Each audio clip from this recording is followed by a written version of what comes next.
The Red Cross responds to nearly 66,000 disasters every year, most of them house fires. Red Cross President and CEO Gail McGovern says you need to develop an evacuation plan and practice it, especially with your children. It takes just 2 minutes for a home to be engulfed in flames. Practice those drills. We all think our kids know what to do. They don't. We need to teach them. We have started a large campaign where we're going into vulnerable communities and helping install smoke alarms. Already 92 lives were saved, and 4 of those lives were saved by a 5-year-old girl who remembered what we taught them during these fire drills, and she got her family out. We also have a slew of free apps that people can download onto their smartphones. It's what to do in every kind of disaster you can imagine, how to prepare and how to recover. To help support all the Red Cross does and to make a financial donation, go to redcross.org. That's redcross.org.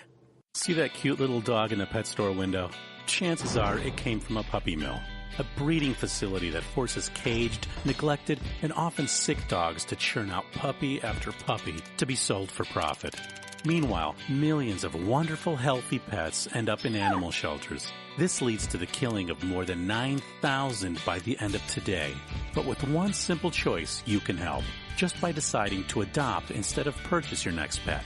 Animal shelters are full of amazing pets looking for a home. When you adopt your new best friend, not only are you saving a life, you're taking a stand against puppy mills.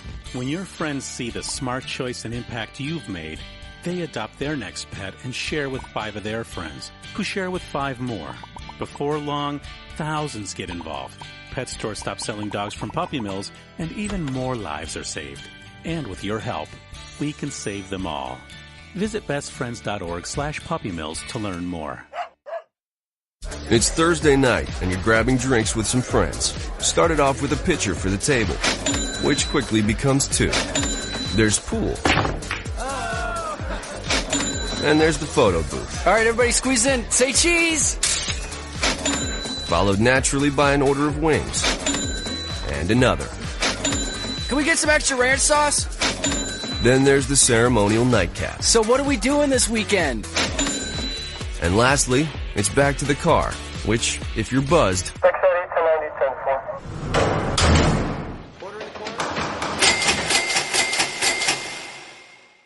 could be the most expensive night of your life. Getting pulled over for buzzed driving could cost you around $10,000 in fines, legal fees, and increased insurance rates. Nothing kills a buzz like getting pulled over for buzzed driving, because buzzed driving is drunk driving. Brought to you by the National Highway Traffic Safety Administration and the Ad Council. Every day, the men and women of the United States Marine Corps demonstrate their commitment to defend the American way of life. Since 1775, we have served our nation as a force in readiness. From combat operations to humanitarian assistance in every corner of the world. No matter where the mission takes us today or wherever our country needs us tomorrow, we always remember the land we call home. As Marines, we take a stand for each other, for our nation, for us all. The few, the proud, the Marines.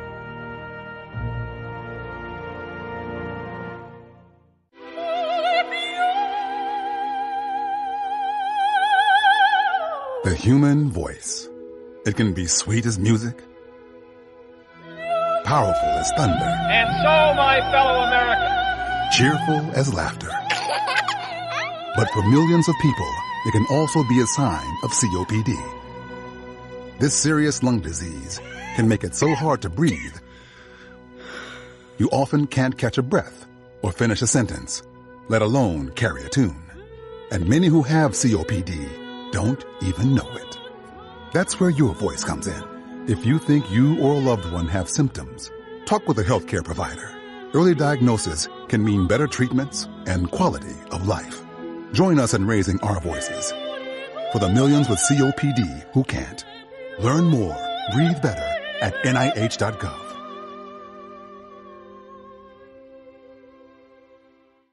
As a mother, you don't want to have to worry about this bill is coming, but then she needs this chemo. That's a decision you shouldn't have to make. It's a huge burden lifted financially, and so it allows you to give singular focus to your child. I've never known a hospital that takes care of their patients so thoroughly. That was the first thing I was like, how are we going to do this? When they told us that we didn't have to pay a single bill, I was like, wow. They pretty much have saved us. It's like the world has been lifted off of your shoulders, and now your focus is supporting this child. There is not another hospital like St. Jude. The patient care is unmatchable. It saved my life. It saved my daughter's life. It saved our family. St. Jude Children's Research Hospital. Finding cures, saving children. Learn more at stjude.org. The following program is closed captioned for the thinking impaired. Zinc Media. Feel the power of knowledge.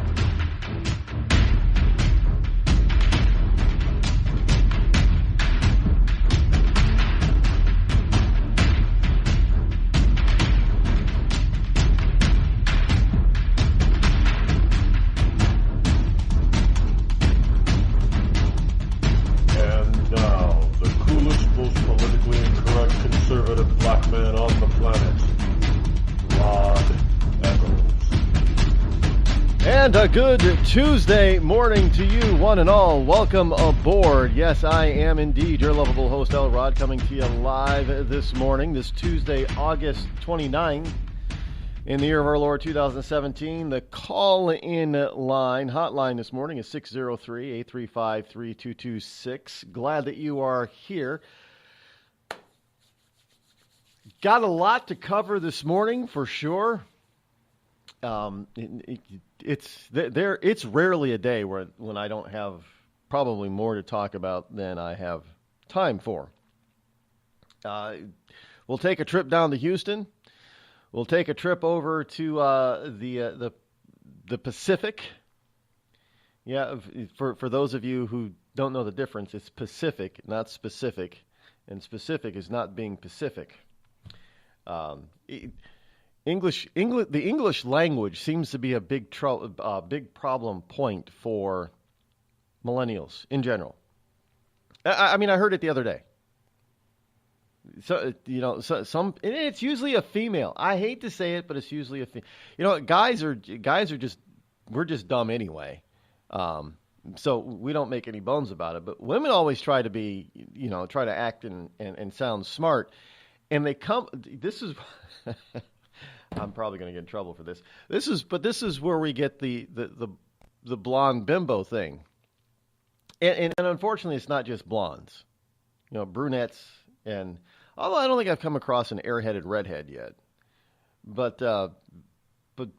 blondes and the two B's, blondes and brunettes.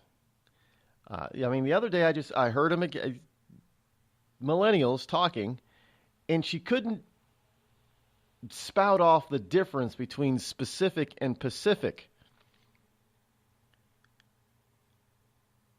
And you overhear the conversation, and you want to go over and you want to correct them, because you want them to have the proper diction here, so they say the right words, because otherwise the meaning changes.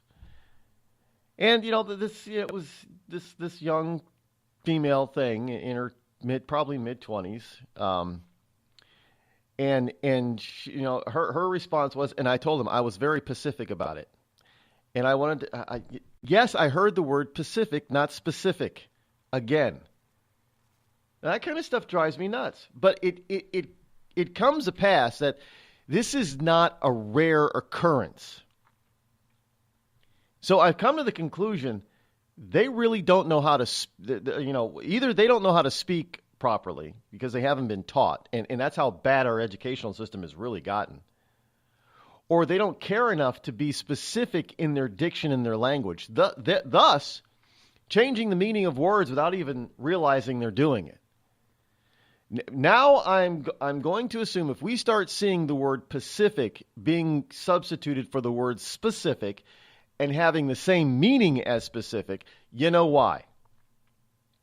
Because they're too damn lazy and too damn stupid to care enough about their language, to be precise with their language. And if you're not going to be precise with your language, then whatever you say can mean whatever you want. But somebody else isn't going to know what you mean. And therefore, you're going to go off and start demonstrating. I mean, free speech is not free speech to the left. I mean, it's not. I don't know how else to put it. But free speech to them is not free speech. If only certain people have free speech, and it's not free speech. But in their minds, that's what free speech means. That only people who agree with them get to speak. But that's not what free speech means. But because they don't know the difference between specific and pacific, they can make it mean whatever they damn well please.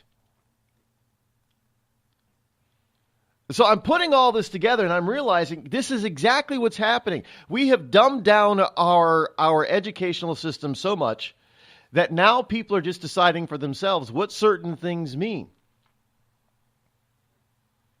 And because they're going to get to decide what certain things mean, the rest of us don't know. So that means that those who are deciding what the words mean, instead of accepting the generalized, long-established meaning of various words, if they're going to decide what it means, then we're not going to know what they're talking about. So that means that those who are deciding what the words mean are going to start getting pissed off. They're going to start getting frustrated because they're not getting their point across. They're going to accuse us of not listening when we're trying to listen, but we just don't understand what the hell they're saying. And so they're going to get pissed off, and they're going to start doing what they're doing now. Folks, this is what it's all about. They do not know the meaning of words because they have not been specifically Pacific. Yes, I said that on purpose, about their words, about their diction. Because they haven't been taught to be specific about their diction and their words. No, hey, 2 + 2 can equal 5 if you want. Remember that we used to say, we used to joke about that kind of stuff, but that kind of stuff was really happening in grade school with the millennials, because we didn't want to tear apart their own little view of their own little world. We didn't want to hurt their self-esteem by marking things wrong. Teachers were told not to use so much red ink on when they're grading papers. You remember that? Well, all of that crap is catching up with us now. Well, it's not catching up. It's caught up with us. All that over self-esteem BS is caught up with us. We've got an entire generation, basically speaking, that cannot take no for an answer. They throw a hyper fit when they don't get their way because they're used to getting their way. Because they've never really been told no. And why have they never really been told no? Because it would harm their self-esteem. They never had to get over or get used to or learn how to deal with defeat. Why? Because, hey, they weren't, their parents and their coaches didn't keep score and they didn't want them to lose. And everybody got a participation trophy. What we have now in the millennials is a bunch of participation trophy children who've grown up. Chronologically, not mentally. They're now chronological adults. And yet they're sitting in coffee shops and in bookstores and in other places talking about being Pacific because they don't know the difference between the word Pacific, that it's an ocean, and the word specific. And it happens over, and it's not an isolated incident. I'm surprised right now that they're not down there near and around Houston, Texas. I'm surprised they're not down there, protesting Donald Trump because of the hurricane and all the flooding. Oh, it's got to be Donald Trump's fault because everything else is. Remember, Katrina was Bush's fault. Remember that George W. Bush steered Hurricane Katrina into New Orleans. Hurricane Katrina was the fault of George W. Bush because he didn't buy into global warming. Yes, back then it was still global warming. Katrina was just, I'm surprised that they're not protesting all over the country, all over the world about what's happening in Houston because of Donald Trump. It's his fault. Because they can't be pacific about being specifically Pacific about the hurricane. Because the Democrat out there in Houston is the one that was telling everybody to stay put. The mayor. When the governor, Republican, we don't want to listen to Republicans say Democrats because they don't know what the hell they're talking about. Look, they voted for Donald Trump. Let me be Pacific. You Republicans don't know what you're talking about because you don't know what free speech is, and your free speech is going to get people hurt because we said it's going to get people hurt, and the Democrat told everybody to stay put, so you should stay put, and now they're being flooded out like you would not believe in the country's fourth largest city. Because they don't know the meaning of words because we didn't teach them back in grade school because 2 + 2 was 5. And that was fine. This is serious stuff now. It has gone beyond the ridiculous into the realm of life and death serious. Now, you can say, well, yeah, people have always ignored government before. That is true, but now they're not ignoring government. They're listening to government because they don't know how to think for themselves, and government is leading them directly to death. Because they don't know how to think critically for themselves. They don't know the meaning of words. They don't know how to be specific about their intent and their words. And they expect everybody else to know exactly what they're talking about whenever they talk about it.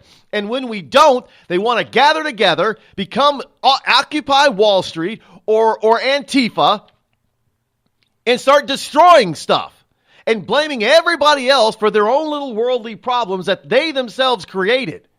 Well, actually, they had some help creating it, obviously. And now they want to blame everybody else except themselves. I mean, this is what's going down in Houston. Did we not learn anything from Katrina? Obviously not. What's going on in Houston is an absolute travesty right now. Radio. It's an absolute travesty. I don't. Yeah, well, you know what? You people in Houston, you elected the dumbasses that you got down there in City Hall now anyway. So that's your own damn fault. Seriously. Let's go to the phones here before I blow a gasket. Good morning, 731. You're live on the Rod Eccles Show. We're getting started off early this morning.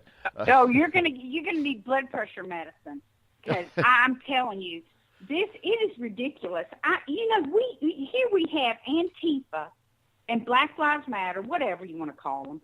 They need to take their rear end to Houston, get on their buses that have been collected for them, and help those poor people. There's 6 million people there. And I just saw, across the TV, a headline that said, dam failure is imminent. So you know it's going to happen.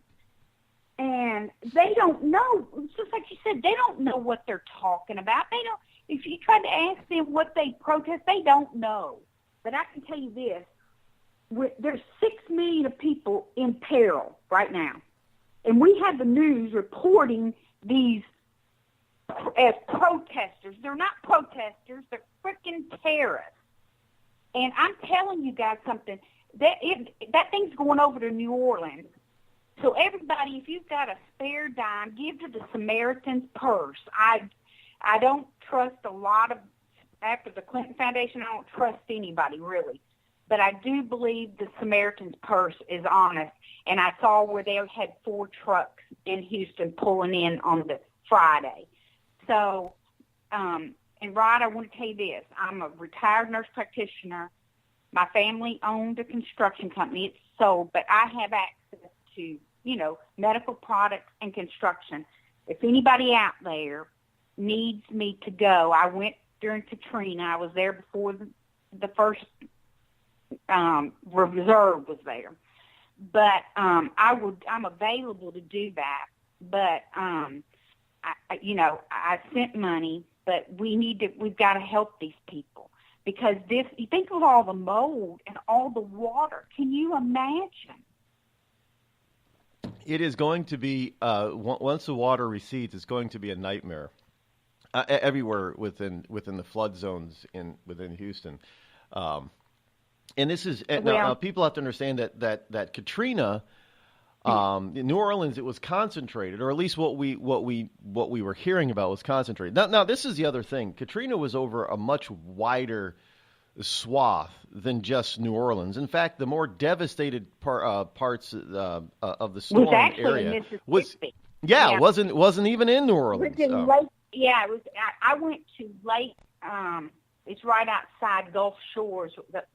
Or Gulf Ports, where I actually went. That was the place that was actually, because the flooding in Katrina didn't really occur for a few days. Yeah, because there were levees and dikes that in and around New Orleans that eventually failed, which is what they're telling people in Houston right now is a possibility of. Now, if they're warning people that something is imminent, one of the many dams in and around the Houston area is going to fail because they were not designed to hold back this kind of water, and they can't release the water pressure fast enough because there's nowhere to send it. They're typically empty. They've never been more than 1/3 of the way full, which I didn't know that. And when I'm telling you, when the mainstream media is saying something's imminent, you know it's going to happen. So those people, for anybody that has any family, let them know. I don't know where they go because the roads are full of water. But if you know of anybody, that's listening to this broadcast that needs, I've gone to Haiti, I've done medical missions, but and I'm a hard worker, but I'm willing to go do whatever, but I don't want to be in the way. So, but if anybody has a group, that they want an old woman to go with them, I will do it. Well, but, hey, these people are going to need us. The benefit of having age and wisdom with you is that you're a person that knows the Pacific meaning of words and won't get them confused. So everybody will be able to understand you. That's right, and understand that these people, we can't, nobody don't need to even try to blame this on Donald Trump. This thing, the mayor should have told those people to get out of there, because I watched plenty of broadcasts that they said last Thursday, first day I heard of it, they said, get out of there, get out. But, people, as a nature, they don't want to leave their home. I wouldn't either. But you know what? Obviously, somebody knew something we didn't know. And, but anyway, I will, Rod, I will send you my personal information, and you can pass that along. And then, because I know some people might think I'm a crazy woman or something, but you've known me long enough to know that, Yeah, you're serious as a heart attack when it comes to stuff like this. I know. So So go ahead and send that in. If who's ever out there who needs that information, I will make sure that they get pass it on. Yes. Yeah, and because I think what we're going to have to reach across. This is when the protesters look shameful. I cannot believe when people are risking their lives out there, and people didn't care what color you were. They didn't care what your background was. They were helping people, helping Americans, and that's what America's about. We are not about all this fighting and chaos. If you want to go to some chaos, go down there and do something good, and jump on a bus or a train and take your rump down there and do something worthwhile, and get off the street. Because this could be you. This could be you. Think about it. If something happened to your family and we were all in the street fighting and you needed help, karma's, I don't really believe in karma, but I believe in God, and I believe that God, says how does He expect you to act? I sure don't think He expects you to be in the street tearing down statues when you don't even know the history of the statues to begin with. But anyway, I'll get off my soapbox and but hey, carry on and all of our prayers to everybody. Everybody knows somebody that's in that mess, and we just have to keep a prayer. And I will send you a private message with my information, how to get a hold of me. All right, will do. Thank you so much. All right. Okay, Talk to you God soon. Bye-bye. Uh-huh. We'll be back.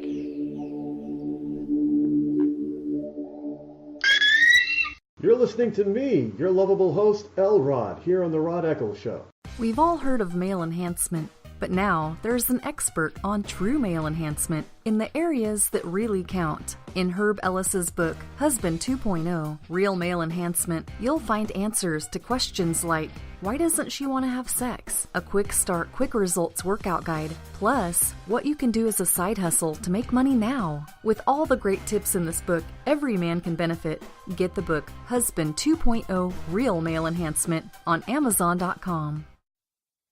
Tired of paying outrageous prices for Viagra? Well, we have great news for you. Now you can finally get Viagra at huge discounts. Healthy Man allows you to save up to $500 on Viagra. Why pay U.S. pharmacy prices of $15 per pill or more when you can get Viagra for less than $3 a pill? Call today and get 40 Viagra pills for only $99. This can cost as much as $600 at your local pharmacy. You can't afford not to call us. If you want Viagra at the lowest prices, never pay $15 a pill pharmacy prices again. Get Viagra for less than $3 a pill. Call 800-595-2614 today and save up to $500 and get 40 pills for just $99. Healthy Man is fast, easy, and affordable. Operators are waiting at 595-2614 to take your call now. Call 800-595-2614. That's 800-595-2614. Again, 800-595-2614. It started with a knock, but it wouldn't end there. What happens in the story next, many wouldn't understand, and most wouldn't believe. 5 + 2 = Perfection by Samuel Rosette Jr. is a must-read. The scriptures within are reminders of the ancient past, and yet intriguingly infuses with texts which stand on the edge of the stage of relevancy. Available online at Westbow Press, Amazon, Books A Million, Barnes & Noble, and SamuelRosetteJr.com. And now a message from our sponsor. Ladies, tired of drying your hair with the same old vacuum cleaner? Try Avon Shave brand new Beauty Locks portable hair dryer. It's smaller, it's faster, it's guaranteed to give you the hair you've always wanted in half the time. Beauty Locks is delicate and dainty, just like you. The dryer weighs only a pound and easily fits in your hand. Now that's beauty and convenience. With a speedy motor that will dry your hair in as little as 25 minutes, you can get gorgeous hair without falling behind schedule. Don't worry about the little ones or that pie in the oven. Thanks to an extra-long extension cord, you can move around well, primping your locks. Forget those long trips to the salon and no more waiting for hours under monster machines. Avon Shave gives you an easy and speedy hairdo that will blow your man away. Get it now at your nearest Macy's.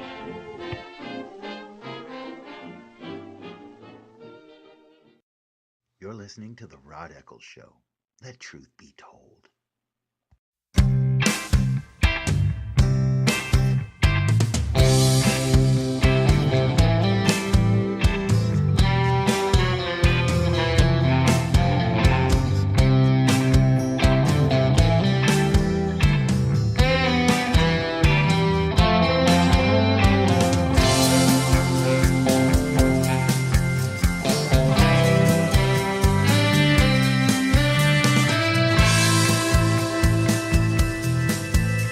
Six 835-3226 is the number to call should you wish to join me here live this morning here on the Rod Eccles Show.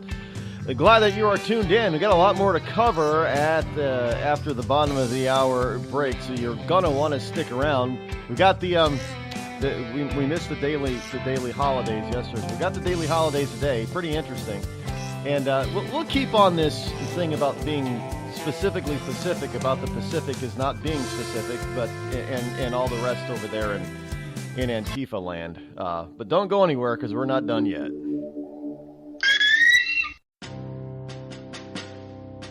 On the battlefield, there's a saying America's military men and women live by. Never leave a fallen warrior behind. Ever. Off the battlefield, Wounded Warrior Project operates with the same goal. We leave no warrior behind. Wounded Warrior Project is a non-profit organization created to help our men and women returning home with the scars of war. Whether those scars are physical or mental, we're here to make sure that they heal. And whether it's helping those with post-traumatic stress disorder live a normal life again, or giving much-needed support to injured warriors in veterans' hospitals.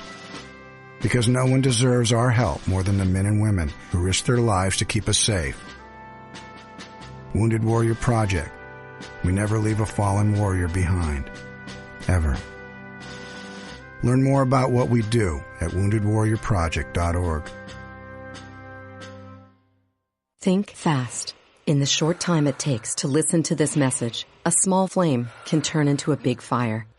Several minutes more, and thick, poisonous smoke may have filled your lungs and reduced your ability to respond.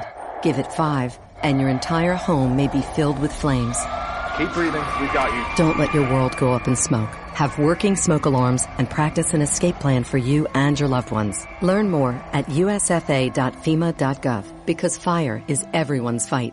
Have you mixed your pain meds, your sleep meds, your allergy meds? Call the Poison Helpline. Has your child eaten a tube of toothpaste, a chip of paint, a wild mushroom? Call the Poison Helpline. Have you been bitten by a spider, a snake, an insect? Call the Poison Helpline. Poisonings can happen at the home, on the job, or in the great outdoors. Call the Poison Helpline first for fast, free advice from medical professionals. Call 1-800-222-1222 anytime, anywhere. 1-800-222-1222. Save the number, save a life. Brought to you by the U.S. Department of Health and Human Services.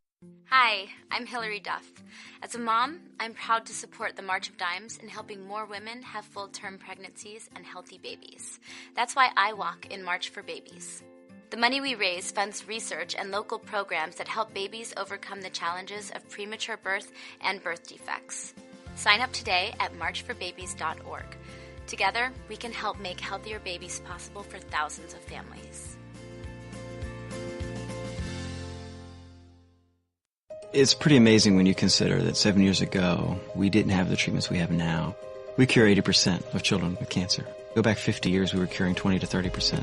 This is the miracle story of modern medicine. We understand what makes this cancer tick. And of course, without donors from around the world, this just couldn't happen. There's one thing we're focused on, and that's beating this thing.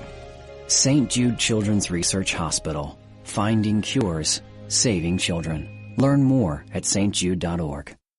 It's Thursday night, and you're grabbing drinks with some friends. Started off with a pitcher for the table, which quickly becomes 2. There's pool. And there's the photo booth. All right, everybody squeeze in. Say cheese! Followed naturally by an order of wings. And another. Can we get some extra ranch sauce? Then there's the ceremonial nightcap. So what are we doing this weekend? And lastly, it's back to the car, which, if you're buzzed,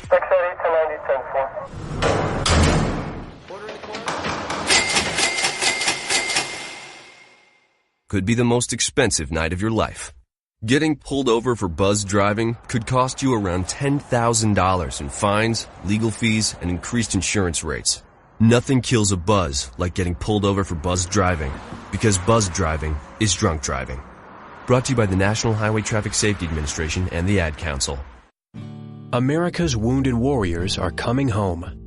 After serving on foreign shores, these brave men and women are returning to their families and communities. Many have wounds you can see, and many have wounds you can't see, like post-traumatic stress disorder. Now that these warriors are back home, they are ready to enter the civilian workforce. To help, Wounded Warrior Project has developed the Warriors to Work program, a career counseling service that helps warriors translate their military experience to the civilian workplace.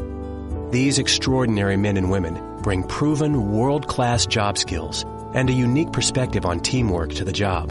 And to ensure the right warrior finds the right job, Wounded Warrior Project works with employers to find just the right match.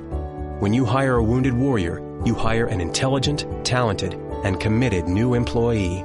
Contact Wounded Warrior Project at findwwp.org. Welcome home the brave.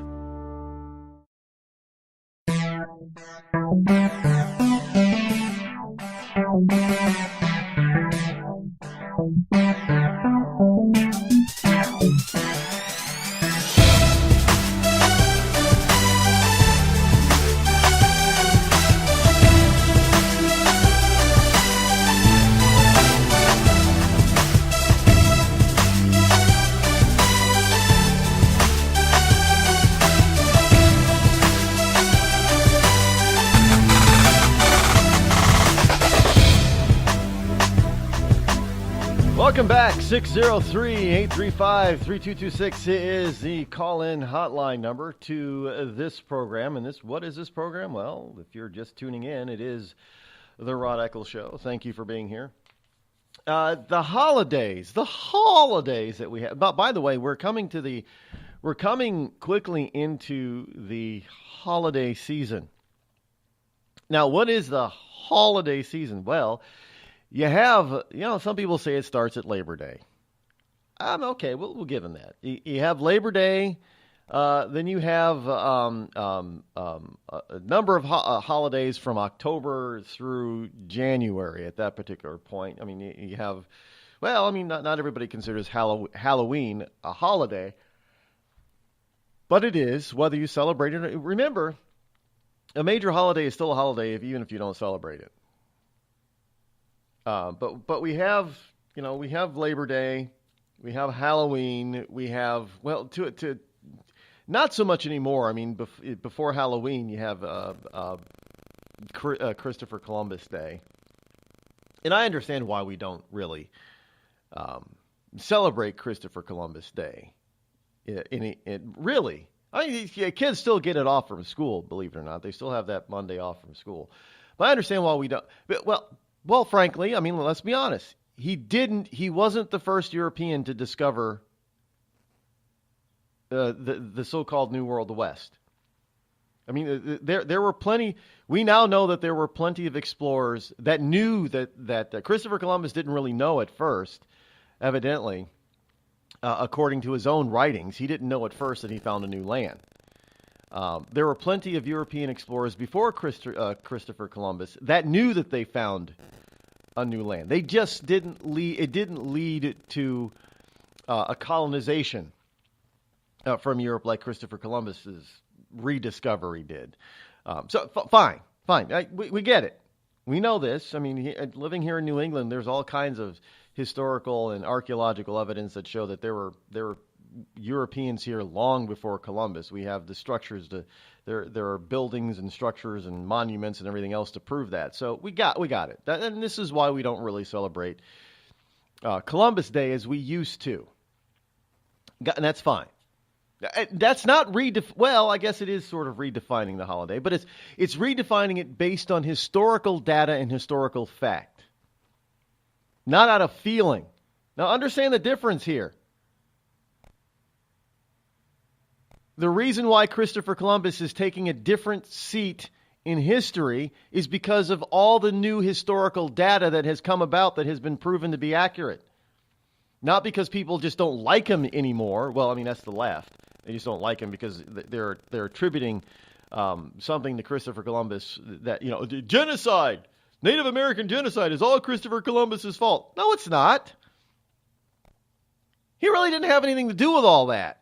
If there was any genocide at all, he did not have anything to do with it. Just because he found or refound a particular land that people had forgotten about or didn't even know about at the time because of there were no cell phones and television, no newscasts, so they couldn't spread the news about finding a new land. But just because the news didn't travel, and all of a sudden we had better communication in Christopher Columbus's time than we had previously to that, it doesn't mean that it's his fault that Europeans came here and decided to try to destroy everything.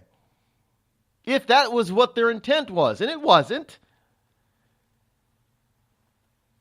It wasn't. But so you can't blame Christopher Columbus on what people did I mean, they're still blaming Christopher Columbus with what's going on today. Listen, 500 years later. Give the guy a break. This is not his fault. Okay, so I get the reason why, we've made some changes because the historical record that we found out. And look, this happens a lot, actually. As we get better and better at uncovering history, there's a lot of stuff that's been rewritten, historically speaking, because we found new evidence. Look, the so-called beginning of man's history and civilization. Every time it seems like every year or so, we're finding some ancient lost city that is older than the last one that we found, which rewrites the beginning of man's history. So this is nothing new. I mean, we can accept that, but you have some people that don't want to accept that Christopher Columbus isn't the discoverer of the New World. Well, I mean, he's really not. We got that. But anyway, so you have all these wonderful holidays. You have, Christopher Columbus Day in October. Then you go through, there are a plethora of minor holidays, of course. And then you have Halloween. And then you have Veterans Day in November. Then you have Thanksgiving. And then you have Hanukkah and Christmas. And to some people you have, I think Ramadan is somewhere around there. But you also have Kwanzaa, which I don't practice or celebrate Kwanzaa. I don't know, personally, I don't know any African Americans that do. Obviously, there are some out there that do, but I don't. And nobody in my immediate family does. But so you have Kwanzaa, and then you have New Year's, and then they've extended it a little bit because January used to be like devoid of holidays after New Year's Day, but now we have Martin Luther King and Civil Rights Day. So between now and sometime mid-January is the holiday season, right? Now, if there's a major holiday out there that I missed, you got to understand this is a Judeo-Christian type of country, and we don't celebrate a lot of holidays. Especially, we don't celebrate Muslim holidays. We just don't. I don't even know when Ramadan really is. I don't really care, to tell you the truth. And I'm sure I'm insulting some people out there, but too damn bad.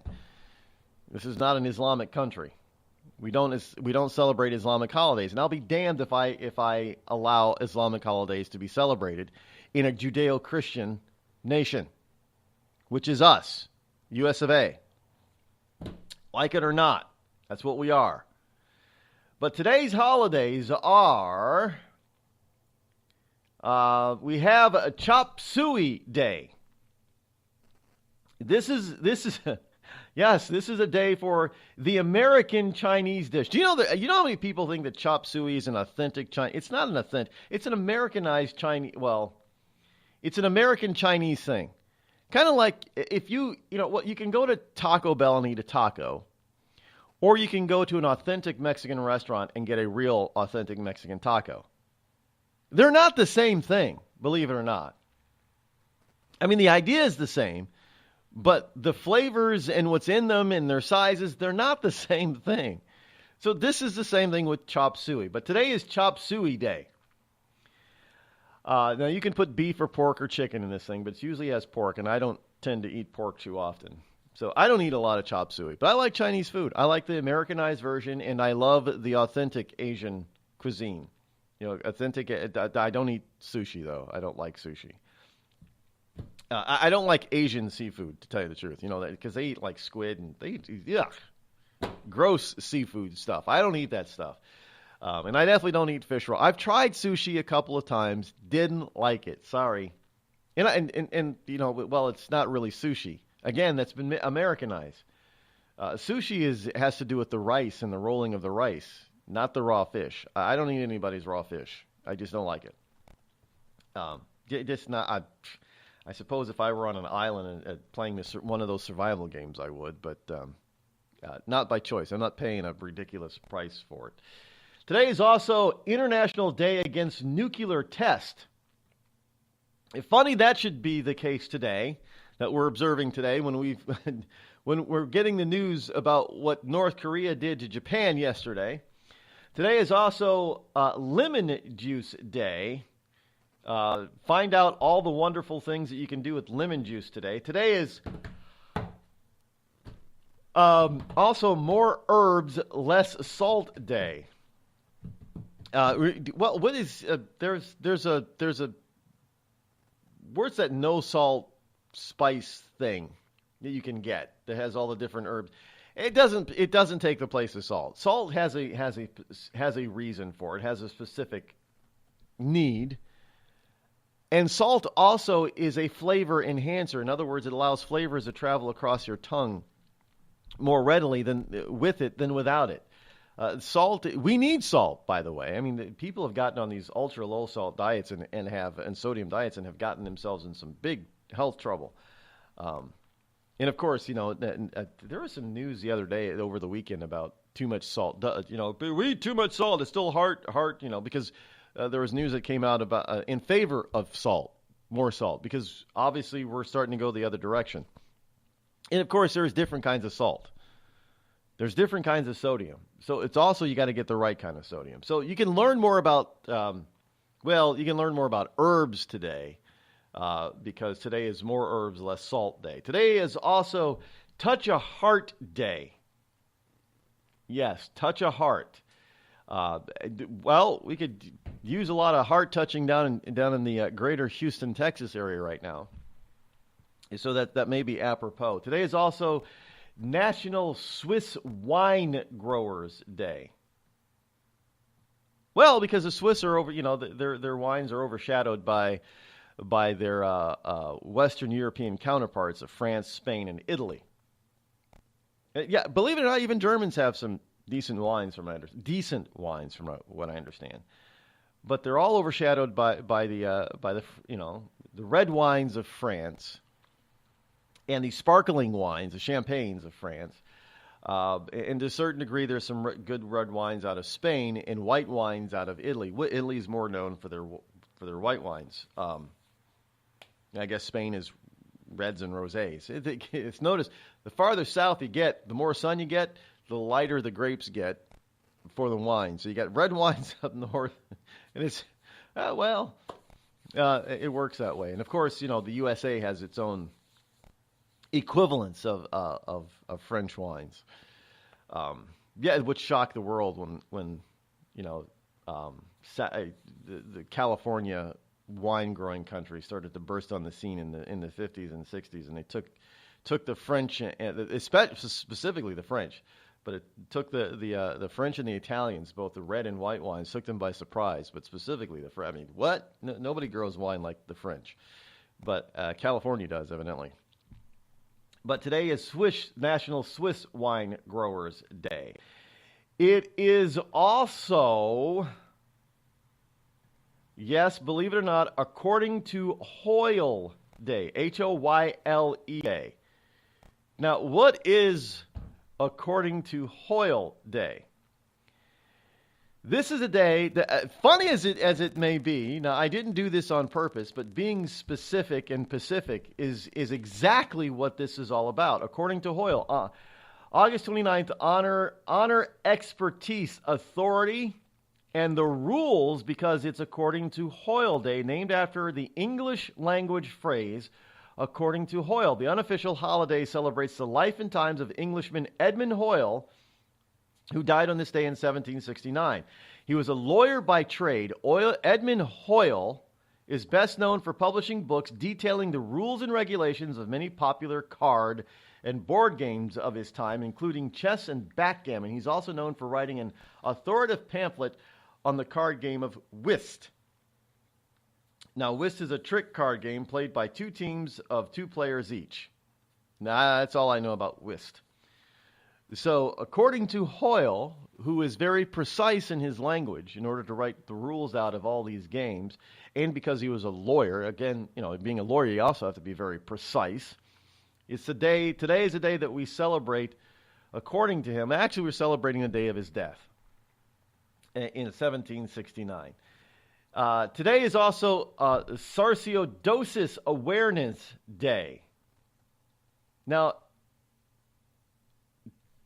it's the awareness of this disease today, but There's also a sarcoidosis awareness month, which is in April. Now, I don't know why. I've never seen or heard of something getting a whole month and then another day in another month. But the month of April, it has been declared as National Sarcoidosis Awareness Month by the U.S. Congress, and this happened back in 2008. Now, National Sarcoidosis Awareness Month is supported by a number of health organizations, including the National Heart, Lung, and Blood Institute, the National Sarcoidosis Association, and the Foundation for Sarcoidosis Research, FSR. The aim of this event is to raise awareness about sarcoidosis and encourage further research. Now, sarcoidosis is spelled Sarcoidosis. It's a rare autoimmune disease which causes inflammation and, in many cases, scarring of body tissues. Sarcoidosis can affect many parts of the body. In most cases, it begins in the lungs. The symptoms include fatigue, fever, nausea, and weight loss. There are also organ-specific symptoms. Sarcoidosis is often a long-term illness. Although there is no cure, symptoms can be treated. So that is sarcoidosis. I'd never heard of it before, so at least I don't think I've heard of it. But those are the holidays for today, August 29, 2017. Here, Antifa. Antifa is back in the news. They can't stay out of the news even when we have life and death going on down in a flood-ravaged community known as Houston, Texas. Antifa violence in Berkeley becomes a problem for left-wing activist community now. Oh, now it's becoming a problem. So dozens of organizations that turned out for Sunday's mass protests against racism in Southern California. One group was impossible to miss. Its members dressed head to toe in black with masked faces and some bearing pastel-painted riot shields that read "No Hate." Now, these militants, they're being called militants from the LA Times, no less. This is a story out of the LA Times. The LA Times is now turning against Antifa. They're calling them militants. Now, this is the first I have seen and read or heard of a liberal publication pretty much denouncing Antifa. And it's long overdue. You know, when you call somebody a militant, it's not a positive thing. These 100 or so militants build themselves as a security force for progressive counter-protesters, vowing to protect them from far-right agitators. Now, see, the issue is that they're not there to protect. They're there to agitate. Because for the most part, when it comes to violence at any of these so-called protester rallies, who initiates the violence? Well, it's those on the left. And of late, it's those who call themselves Antifa or BLM, Black Lives Matter. They're the ones that attack those on the right. The right don't attack the left. And the so-called hate groups, which are really leftist groups, you know, like the neo-Nazis, they don't attack anybody else on the left. They get attacked first and they retaliate. That's the way this stuff has always worked. But as the protests got underway, some of those in mass would resort to mob violence, attacking a small showing of supporters of President Trump. And others they accused, sometimes inaccurately, of being white supremacists or Nazis. Yes, you know, everybody's if you're white, you're automatically a white supremacist or not. And this is all because of this. Trust me, folks, this is all because of this notion of so-called non-existent white privilege. Simply because you are white, you are automatically attached to and automatically have this white privilege. Well, eventually, if you have enough white privilege, what are you? You're a racist, you're a white supremacist, you're a neo-Nazi. So anybody who's white has white supremacy on the brain. Hello, America. It's me, your history. I remember a time when we thumbed our nose in a king's face, sent him packing. And when fascists and emperors talked a little bit too loud, we showed up, tore their cities to the ground, and then rebuilt them just to prove we could. We put men on the moon, we won a Cold War, and we elected fearless leaders who led fearless people. What the hell happened to you, America? Back in my day, we didn't elect a big-eared community organizer. We punched him in the kidney. Maybe it's time you came home, America. Home where you belong. We've all heard of male enhancement, but now there's an expert on true male enhancement in the areas that really count. In Herb Ellis's book, Husband 2.0, Real Male Enhancement, you'll find answers to questions like, why doesn't she want to have sex? A quick start, quick results workout guide, plus what you can do as a side hustle to make money now. With all the great tips in this book, every man can benefit. Get the book, Husband 2.0, Real Male Enhancement, on Amazon.com. Tired of paying outrageous prices for Viagra? Well, we have great news for you. Now you can finally get Viagra at huge discounts. Healthy Man allows you to save up to $500 on Viagra. Why pay U.S. pharmacy prices of $15 per pill or more when you can get Viagra for less than $3 a pill? Call today and get 40 Viagra pills for only $99. This can cost as much as $600 at your local pharmacy. You can't afford not to call us. If you want Viagra at the lowest prices, never pay $15 a pill pharmacy prices again. Get Viagra for less than $3 a pill. Call 800-595-2614 today and save up to $500 and get 40 pills for just $99. Healthy Man is fast, easy, and affordable. Operators are waiting at 595-2614 to take your call now. Call 800-595-2614. That's 800-595-2614. Again, 800-595-2614. It started with a knock, but it wouldn't end there. What happens in the story next, many wouldn't understand, and most wouldn't believe. 5 + 2 = Perfection by Samuel Rosette Jr. is a must-read. The scriptures within are reminders of the ancient past, and yet intriguingly infuses with texts which stand on the edge of the stage of relevancy. Available online at Westbow Press, Amazon, Books A Million, Barnes & Noble, and SamuelRosetteJr.com. This is Free America broadcasting on the Rod Eccles Show with a message to all patriots trapped behind the lines in California, New York, Boston, and Chicago. Don't give up, true lovers of America. Even as we speak, moves are being made to drive the invaders back to the land from which they came, defeat the would-be dictators, and lift the chains of tyranny from around your neck. Stay strong. Stay brave. You're not forgotten, and you're not alone. Until next time, patriots, this is Free America signing out. Call Rod now, 603-835-3226. Lines are open.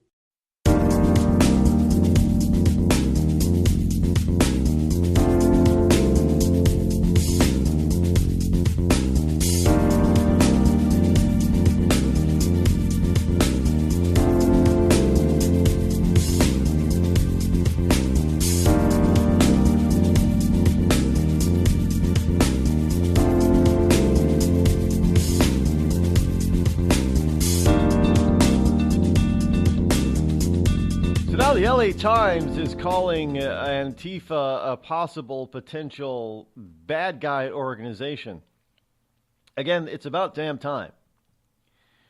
Now, the protest, as the protest got away out there in California, out there near LA, some of those in mass would resort to mob violence, attacking a small showing of supporters of Donald Trump, the president. There are videos, graphic videos, of those attacks have spurred soul searching within the leftist activist movement in the Bay Area and beyond. Emotions remain raw in the wake of this month's white supremacist rally in Charlottesville, which left one woman dead. But the leftist activists are now having a change of heart. Don't be fooled by that crap, folks. Don't be fooled by it at all. Because if they were, they'd be telling and ordering their military arm to stand down. Now, understand, it's like the KKK, the military arm of the Democrat Party. Antifa is the military arm of the leftist anti-Trump movement, anti-freedom of speech movement. They're the military arm of that organization. They're not going to tell them to stand down. No way in hell. Have you ever thought to yourself, I'm a leftist elite Hollywood a-hole? If so, good news. The Rod Eccles Hollywood Community College is now open, featuring such courses as unemployment is not paid vacation. No, Americans don't want to spend $19 for an order of French fries, and the ever popular shut the hell up. Why, just listen to this big-time celebrity endorsement. I'm not Rosie O'Donnell, and I think this school's offensive, sexist, and racist. And I think you're a giant a-hole who needs to shut the hell up. Hey, we teach a course in that. The Rod Eccles Hollywood Community College, where being an a-hole is not a guarantee you'll be an A student.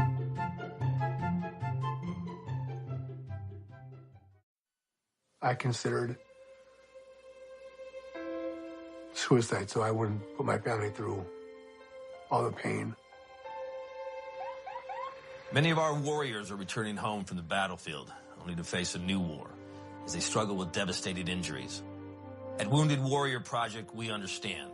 We're there to help. Even though you think you're broken, you're not. It's the physical and the emotional healing that Wounded Warrior Project provides. With a gift of just $19 a month, you can join Wounded Warrior Project.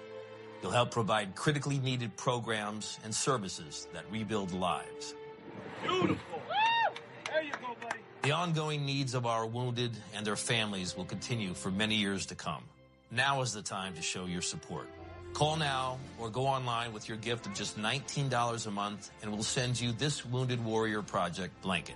It made me feel that there's people out there that care about us.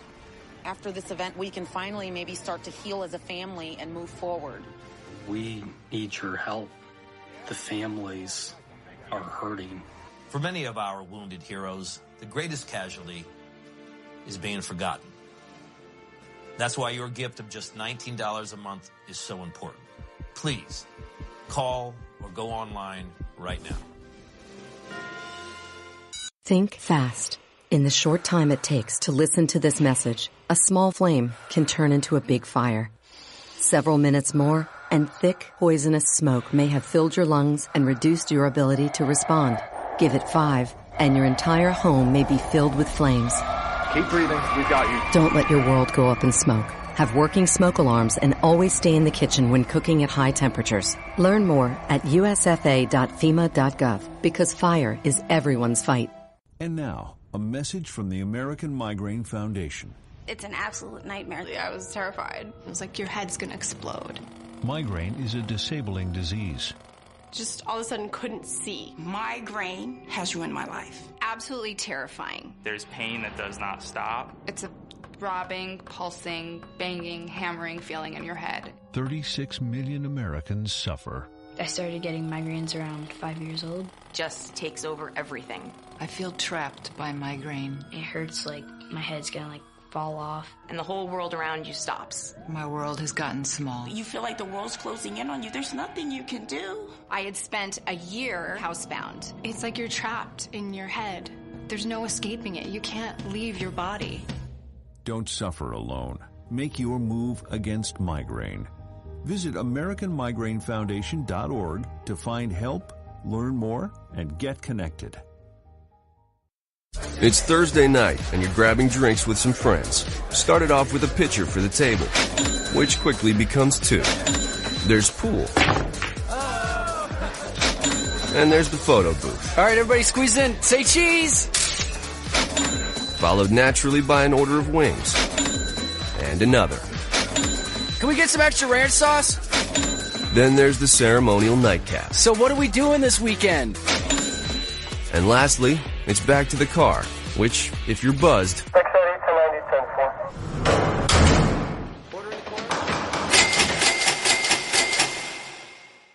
could be the most expensive night of your life. Getting pulled over for buzz driving could cost you around $10,000 in fines, legal fees, and increased insurance rates. Nothing kills a buzz like getting pulled over for buzz driving, because buzz driving is drunk driving. Brought to you by the National Highway Traffic Safety Administration and the Ad Council.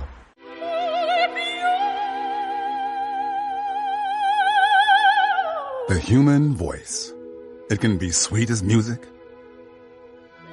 powerful as thunder, And so, my fellow Americans, cheerful as laughter. But for millions of people, it can also be a sign of COPD.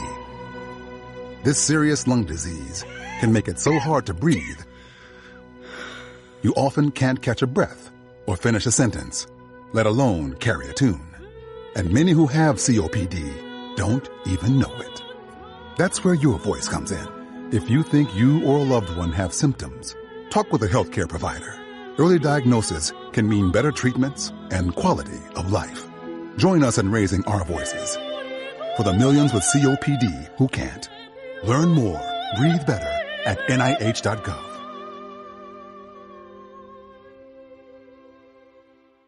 Every day, the men and women of the United States Marine Corps demonstrate their commitment to defend the American way of life. Since 1775, we have served our nation as a force in readiness. get some rear security. From combat operations to humanitarian assistance in every corner of the world. No matter where the mission takes us today, or wherever our country needs us tomorrow, we always remember the land we call home. As Marines, we take a stand for each other, for our nation, for us all. The few, the proud, the Marines.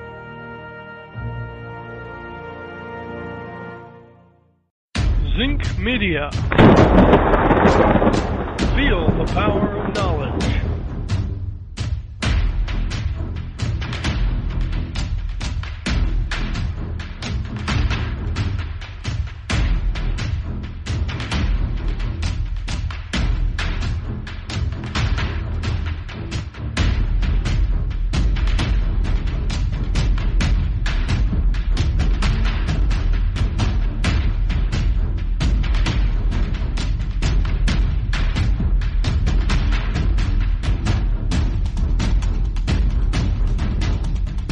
And now, the coolest, most politically incorrect conservative black man on the planet, Rod Eccles. And welcome back. Hour number 2 here on the Rod Eccles Show. Here it is, August number 29 in the year of our Lord 2017. The call-in hotline number is 603-835-3226. What's going on in your neck of the woods? You can let me know if you so desire and so choose. This whole Antifa thing out there in all over the country is the some on the left are starting to feel the pressure to try to distance themselves from groups like this.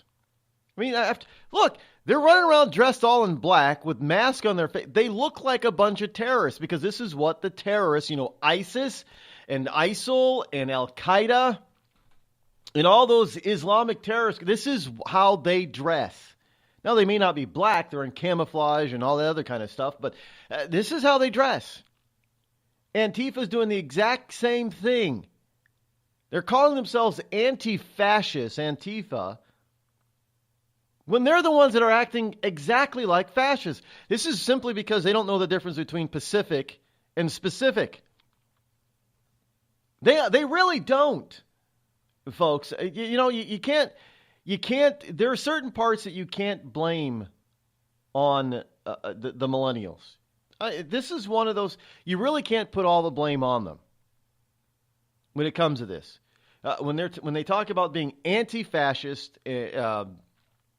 They just do not realize and understand that that's exactly what they're being. They're being fascist. I mean, it's the damnedest thing. You hear them talk, well, not everybody should have free speech. Well, then if everybody doesn't have free speech, then it's not really free speech, is it? If you're going to determine who gets free speech and who doesn't, then that's not free speech, and you're being like the fascist you hate, are you not? They don't understand that. You try telling that to somebody, and you watch the wheels turn in their head. You will start to see smoke come out of their heads. I'm telling you right now. It's the darndest thing. You start trying to explain to them, Lucy, exactly what fascism is, how it got started in Germany, what it stood for. And you start comparing what they're doing to what Hitler and the brown shirts and all his fascist friends did back in the 30s. And some of them that really try to utilize their brains, you'll start seeing smoke come out of their heads. Now, most of them still don't put two and two together, but at least you start making them think. And this is probably what's happening now when you have some leftist groups who are not so radical left, but you have some leftist groups whose the smoke has been, pouring out of their heads, and they're starting to realize, hey, wait a minute, this isn't working. These people, these Antifas and BLMs, and they're not really on our side, are they?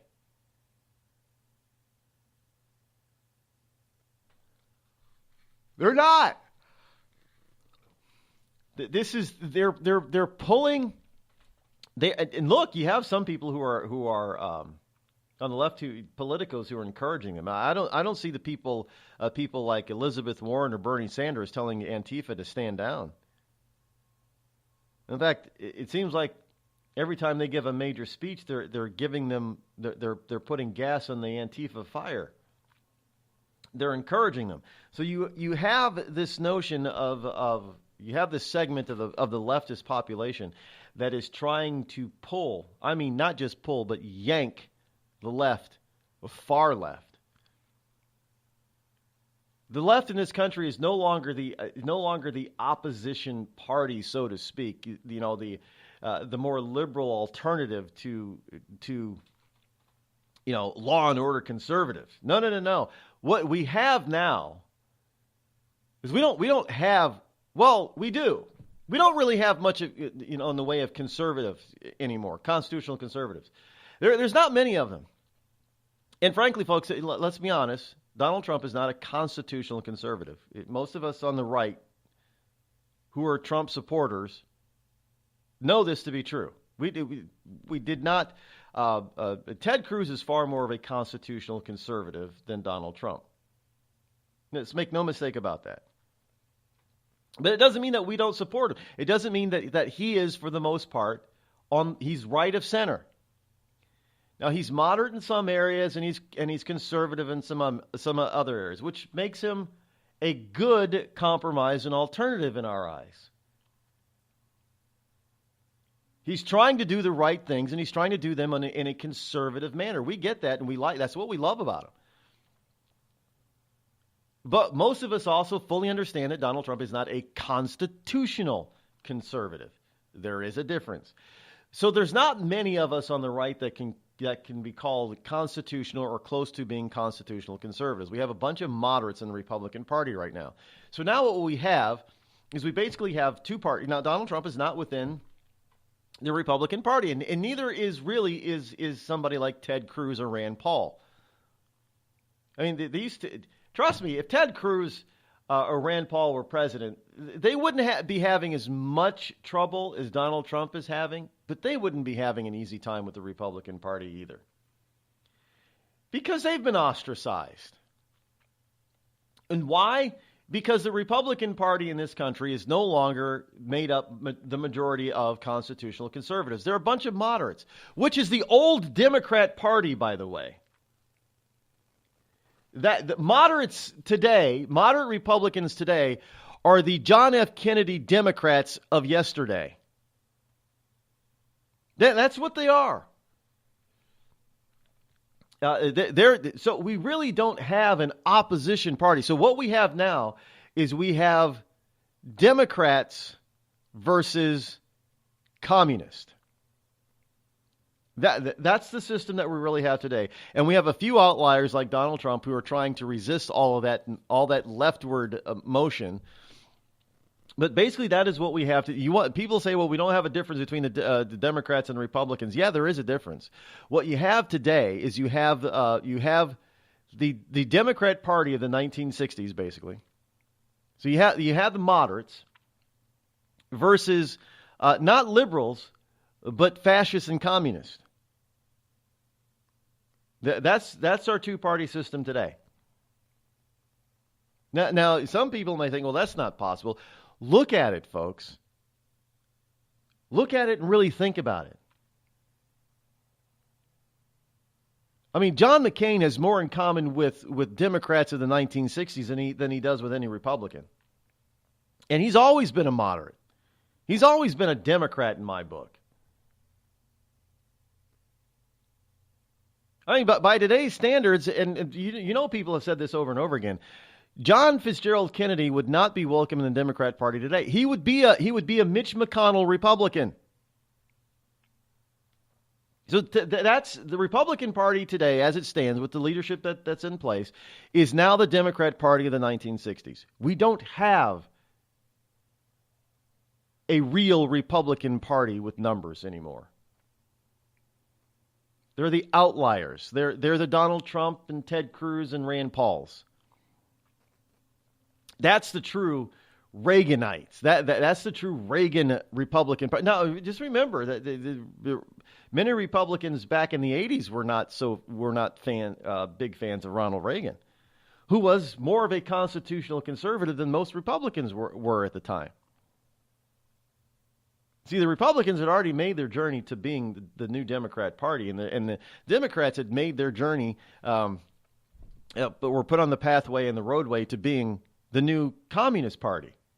And once the communist Russia or the USSR fell in what, back in 1990, 91, somewhere around there, just before the Gulf thing. I mean, they were done. Communists were done in Russia, so we thought, but they weren't done here. You had a bunch of Democrats who went into mourning for the failure of communism in the Soviet Union and the dissolvement of the Soviet Union, and John McCain was one of them. They were so sad about it. It was terrible for them that the United States was now the lone standing superpower. The reality is that once the Iron Curtain fell and we started to see what was happening inside the Soviet Union, they did a good propaganda job of keeping us at bay. They really weren't all that super. If we had paid attention to Patton way back during World War II, we could have taken him out. We could have taken him out any time. But they did a very good job of their propaganda to keep us, in check. And that's fine. Nobody wanted World War III. It really wouldn't have been World War III, except for, they would have, Soviet Union would have forced all their satellite states, like Poland and East Germany and Czechoslovakia and a few others to fight alongside them. But it really would have been just the United States and Great Britain versus Russia. That's what it would have been. So it really wouldn't have been any world war, but that's what everybody was told. That's what everybody thought, that the Russians, and they had all these nukes, and the reality is that a lot of the Russian nukes, although they were powerful and they had lots of them, we had lots of them too for this so-called mutually assured destruction type of thing. The problem was that many of them would not have reached the U.S. So they were very good at the propaganda machine. And so you had a lot of liberal Republicans and Democrats that were really dismayed and saddened at the demise of the Communist Party and the Soviet Union. But look, folks, communism didn't die. Red China started to rise, and the Communist Party in this country started to take hold of it and get hold of the Democrat Party. If you think people like Elizabeth Warren and Bernie Sanders are socialists, think again about what these two advocate. They're not socialist. They're communist. Black Lives Matter. Barack Obama, within his own administration, had avowed, Van Jones admitted to being a communist. Well, on more than one occasion, he described himself as a communist. I mean, I had some friends on Facebook that were, they were communist. We got into, Facebook fights, if you want to call them that. And they admitted to being communist. They know exactly what communism was and what communism is, and they were avowed communists in this country. So now we have, with Antifa, we have the fascist Communist Party, and we have the old Democrat Party, with a few outliers on the Republican side that lean more to the true conservative side. That's it. That's what this country's all about now. This is what our political system has come to. Look around, folks. I mean, you can't tell me I'm wrong. In fact, I'm right.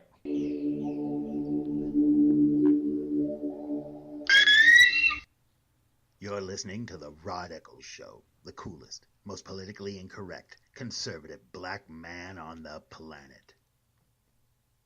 Tired of paying outrageous prices for Viagra? Well, we have great news for you. Now you can finally get Viagra at huge discounts. Healthy Man allows you to save up to $500 on Viagra. Why pay U.S. pharmacy prices of $15 per pill or more when you can get Viagra for less than $3 a pill? Call today and get 40 Viagra pills for only $99. This can cost as much as $600 at your local pharmacy. You can't afford not to call us. If you want Viagra at the lowest prices, never pay $15 a pill pharmacy prices again. Get Viagra for less than $3 a pill. Call 800-595-2614 today and save up to $500 and get 40 pills for just $99. Healthy Man is fast, easy, and affordable. Operators are waiting at 595-2614 to take your call now. Call 800-595-2614. That's 800-595-2614. Again, 800-595-2614. We've all heard of male enhancement, but now there's an expert on true male enhancement in the areas that really count. In Herb Ellis's book, Husband 2.0, Real Male Enhancement, you'll find answers to questions like, why doesn't she want to have sex? A quick start, quick results workout guide, plus what you can do as a side hustle to make money now. With all the great tips in this book, every man can benefit. Get the book, Husband 2.0, Real Male Enhancement, on Amazon.com. It started with a knock, but it wouldn't end there. What happens in the story next, many wouldn't understand, and most wouldn't believe. 5 + 2 = Perfection by Samuel Rosette Jr. is a must-read. The scriptures within are reminders of the ancient past, and yet intriguingly infuses with texts which stand on the edge of the stage of relevancy. Available online at Westbow Press, Amazon, Books A Million, Barnes & Noble, and SamuelRosetteJr.com. You know, a couple of weeks ago, a long-haired young person came into our bank and said to me, I bet you won't lend me money to buy an electric guitar. Well, he was making $100 a week, and he was over 18, and I said, I bet you I will lend you money to buy an electric guitar. And I did. So what happens? The punk gets busted for possession of dangerous drugs, and we're out $350. There's one thing about kids nowadays. You don't have to give them credit. Universal Bank. We trust you. About as far as we can throw you.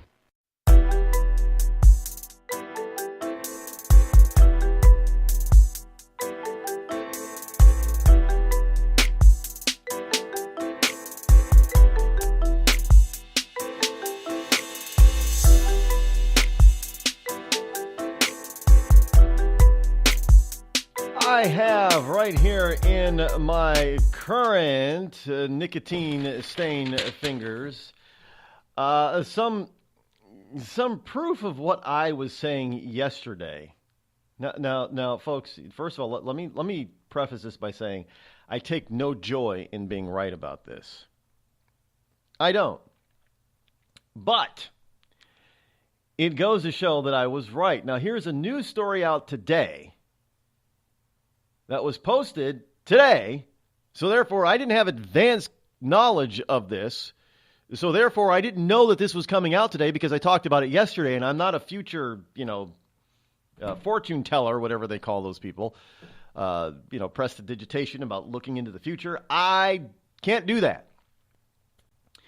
But when I went off on my long diatribe about warning you of militarizing our police, that we hadn't had a real discussion about this, as far as the society is concerned, of how we want our police and police departments and policing of us to go down in the future. And that Donald Trump was lifting the ban on certain military style and military surplus equipment going to our police departments. And I said it was a bad idea, that we should not do that. We should not militarize our police. We don't need the military patrolling our streets, because that's what happens in dictatorial regimes. They have the military as the police. It's not what our police are supposed to be about.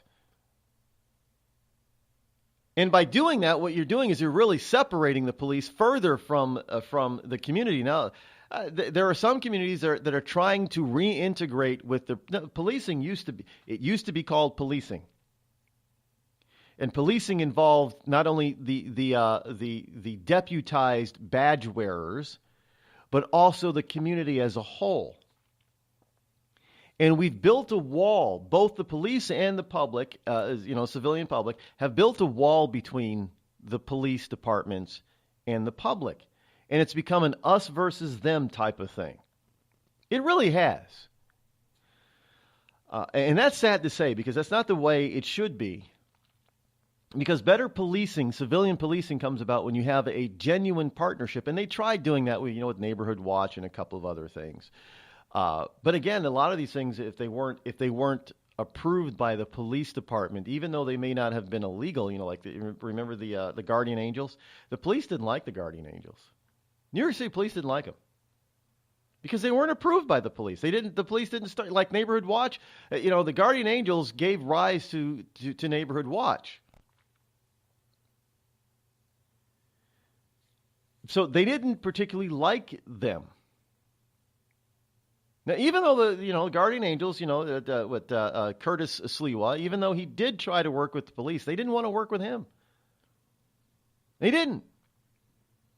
So there was this wall between the public and police. And look, in most communities today, you don't even get in touch with the cops on a regular basis. Why? Because they're stuck in. Well, now a lot of them, at least here in the Northeast, are riding in SUVs, not just sedans, but they're locked away in their cop cars with their windows rolled up, and they're not interacting with you. Now, there's some communities that are trying to reverse that by introducing, the beat cop. The cop is actually walking downtown and things like that and talking to people like they used to do, and trying to become neighborhood policing again. We've also gone the way of, in order to save money, we've taken our cops and put them in centralized locations. There's no more small community centers. So again, we have to decide, is this the way as a society that we want our police to go, to separate them from the general public and make them something totally separate from us? Or do we want them to be more integrated within our society like they used to be? Well, here's a story from defense1.com that proves my point that we're militarizing our police. By 2025, enormous military drones, close relatives of the sort that are made today to use against counterterrorism and perform counterterrorism strikes in Afghanistan and Iraq, will be visible above U.S. cities. Yes. They'll be streaming high-resolution video to police departments below. Some may be even armed. That is a bet that multiple defense contractors are placing. They expect this to go towards a more militaristic policing model. These are not little itty-bitty drones, by the way. These are massive military drones operated by police departments, not military. Is that really the way we want to go? They're going to be replacing the cop in the sky, the helicopter? I don't know. We got to have that discussion, folks, before it's too late. Dad, we need to talk. Can we just enjoy the drive? If you're not going to listen to me, who will we listen to? Jeffrey. Marcia Gay Harden, what? Eyes on the road, Dad. What are you doing? What are you doing in my back seat? How did you get in here? You're getting older. Not that old. Your brain's changing. It's natural. Yeah, that's what I was saying. Honey, I've got experience with this. Jeffrey, brain health is all about making the most of your brain as you age and helping to reduce some of the risks to your brain. Really? Now that's interesting. So, you'll talk to her about this, but not me. Marcia Gay Harden? Where did she go? Learn what you can do to help keep your brain healthy at brainhealth.gov. She didn't say goodbye? I mean, I would have. Visit brainhealth.gov.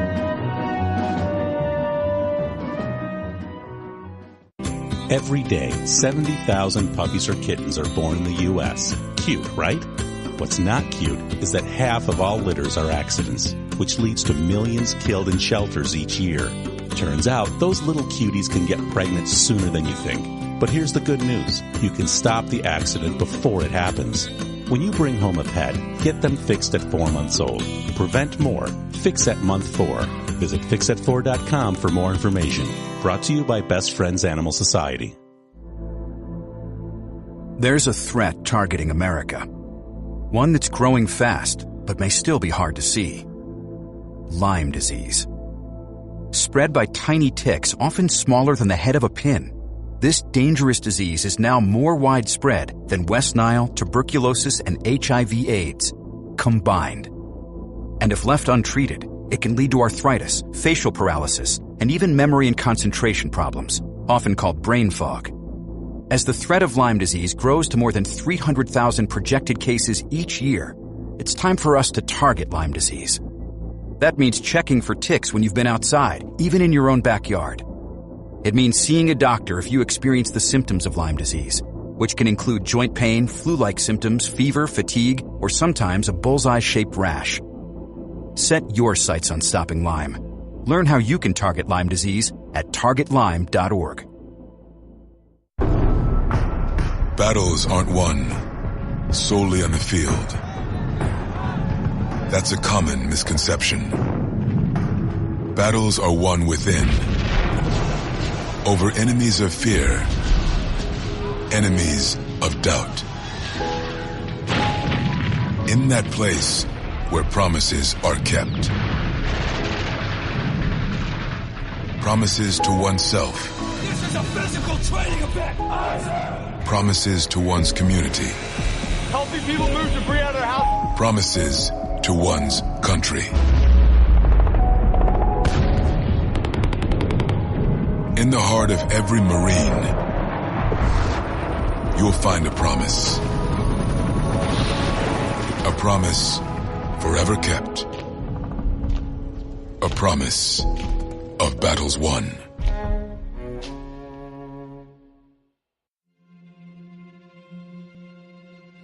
We're here early before they wake up. We stay late, we stay informed, we invest in the latest technology. We take the time to train the next generation of doctors and nurses. We work together to make sure we heal their bodies and their minds. We do this not because it's our job, but because this is about our veterans' lives. This is our mission. More than 300,000 of us working as one, together with families and loved ones. No matter where they live in this country, we'll be there. We all come together and stand together to serve our veterans. We stand strong, united. Stand with us in caring for our veterans. Hi, this is Kelsey Grammer. When military service members head into battle, None are expected to face the enemy alone, but many return home and become isolated as they struggle with the visible and invisible wounds of war. It can be difficult knowing how to overcome that challenge and rekindle bonds similar to those formed in the military. Wounded Warrior Project supports these injured veterans through their recoveries by connecting them with fellow warriors and their communities. No one should fight this battle alone. Join us at woundedwarriorproject.org.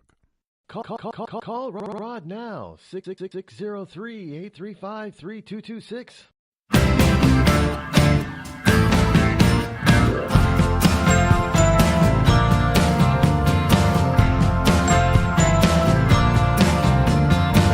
Well, the dream's in the ditch. Now the kids are all pissed. But it's not new to hate what they make you do.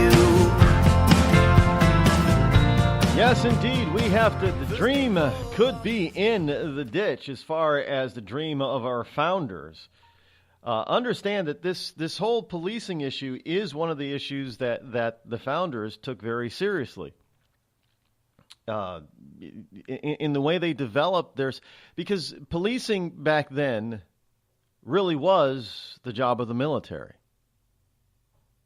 They didn't want military personnel roaming the streets. Because military justice is not the same as civilian justice. And folks, think about how our laws are set up today. Now, yeah, we've always had the good old-fashioned, if you want to call them old-fashioned, biblical types of laws, stealing and murder, against those types of things. That's always been the case throughout history, although the case of what murder was always different throughout time. But we have we've always had that as society. Going back to ancient times, as far back as we can find, when they have their own policing, ancient Rome had laws against murder. You couldn't just willy-nilly kill another person and get away with it. They were going to catch you and punish you, and oftentimes, you were also put to death for murder. But think about the way we police today and how our justice system is geared. Now, think about this for a second. We have now there's a public service announcement about buzz driving being drunk driving. And what is the thing that they try to make clear to you? Not that you're going to go to jail, but it's going to cost you an awful lot of money. Now think about this for a second, folks. Drunk driving is a terrible thing, and you should not do it. I mean, it's been proven you've put lives in danger when you do that. But who drinks and drives, really? It is not always 100% of the time, but usually people who can afford in some way or another to pay the massive fines that are going to come. Drunk drivers usually, unless they're repeat offenders, usually don't go to jail. Even if they get caught, a third or fourth time, and that usually means it's going to be jail time, most drunk drivers do not go to jail. Why? Because they can pay the fines, because most drunk drivers have it may be stiff penalties and it may take them time to pay them off, but they have the ability to pay the fine. Now, over the years, except for recently when we start this movement of legalizing pot. Now, look at drug users, including pot users. Now, usually what happens to you get caught too many times with drugs or pot, you go to jail. Why? Because, and the fines think about this, the fines for pot and illicit drug use is a lot less than drunk driving. Why? Because people on drugs typically cannot pay what people who are caught drunk driving can pay. So we are a society that has moved our legal system, our laws, and our justice system into a place that our founders didn't want, about who can pay and who cannot. And if you cannot pay, it's like the old English law system where you go to jail for being in debt. They called them debtors' prisons. They were real. You didn't have money to pay, so you went to jail. We have the same system here in the U.S. of A. We just don't call it that. But frankly, that's what it is. The people who cannot pay for high-priced attorneys or cannot pay the fines, they go to jail. That's the same as debtor's prison. Now, let me ask you, do you want the military in charge of these debtors' prisons? I mean, those are questions that we need to ask. And if we're militarizing our police departments, then you may think, well, it's going to catch the criminal. Really? Isn't that what they used to say about DNA? DNA was going to stop, false imprisonment. It was going to stop people from being wrongly convicted. Has that happened? I'm not talking about DNA evidence that is now being gathered that is proving certain people who've been in jail for 10, 20, 30 years that prove that they didn't commit that crime that they're in jail for. I'm talking about today there are people that are going to jail that possibly didn't commit the crime. And we have DNA. Why? Because we have people. This is a system that is run by people. I mean, here in Massachusetts, from the state point of view, a lab technician. Now, they're going through hundreds, if not thousands, of her cases because she's possibly tainted a lot of these cases. We're talking. The last count, it was over. They stopped really talking about it. But when it was the height of the story broke, potentially some nearly over 2,000 cases could have been affected because of tainted lab results. Now, the reason why this sort of stuff can come about is because this is all civilian based. When stuff gets militarized and it's military based, it's called secrets. They don't have to tell you what's going on. So do we want to move our police departments more to a military model or do we want to keep them in a civilian model? You can't have a civilian model if they're trained and geared up to be military personnel. It's not going to work. You can't have a civilian model if you're using military equipment on the ground and in the sky above you. I mean, having these massive military drones used for policing. I mean, it's not even a hop, skip, and a jump to put weapons on these things. It's a little bit more difficult to put weapons on the small drones that everybody knows what drones are, that are used basically in the public. We're talking very large aircraft here that are silent, that can stay aloft for multiple shifts of operators.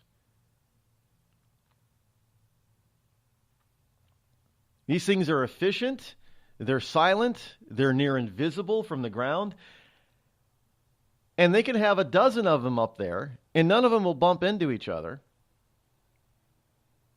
keeping an eye on everything you do. So, it's just, again, it removes the citizen from policing. It puts another wall, because now there's, if you jaywalk, let's just use that for an example. If you jaywalk now, what's going to happen? Usually if they're going to, try to press charges on you and give you a ticket for it, there's going to be a human cop on the ground who sees you jaywalk. He's going to approach you and you're going to have a conversation. Now, there may be a reason. I mean, maybe you still broke the law, but there might be a legitimate reason for you doing what you did. You'll be able to tell the cop and he'll be able to decide if you're telling him the truth or not, and you work it out. When it comes to removing that and militarizing it and just putting drones in the sky and robots in the street, there is no conversation. There's none. There's no community involved. It's just the state versus you. That's what it becomes. Military becomes the state versus you. And if you think it's bad now, wait until you fully remove police from the community and it fully becomes the state versus the citizen. Is that the direction as a society we want to go? Now, if we decide as a society that's where we want to go, then fine. But we haven't had that conversation. It's just being thrust upon us without our input. And if you look around the country, you can see a lot of people are saying that, no, that's not the way they want to be policed. They want their police to be more involved. They kind of like these ideas, you know, the police athletic leagues that some cities have. That's a good thing. You know, we see the rare videos, and they're rare because people don't want to show them, not because it doesn't happen. But we see the rare videos of police officers who are getting out and throwing the football with kids in the neighborhood, or playing basketball, or talking to them, or riding bikes with them, or saying that kind of stuff is going to start to disappear. Is that what we want? No, we seem to want the opposite. We seem to want, as a society, we want our police to be more involved. We want our police to get out of their cruisers, walk the beat, walk into a store, say, hey, call us by our name, and we call him or her by their name. We don't say Officer Jordan. We say, hey, Tim, how you doing today? Great, Frank. What's on special today? I mean, that's what we want. That's what we seem to say that we want as a society, but we're not getting it. We're going the opposite direction, and it's being forced on us, so we're not having that conversation. That's all I was trying to say yesterday. If as a society we want robotic military police, fine. Then we decide on it. We got it. And then we deal with it later. But if that's not what we want, then why are we getting it? And I'm telling you, it's a dangerous proposition to put military personnel on the street, to police in non-war time. Because now you've just declared war against your own people when you do that.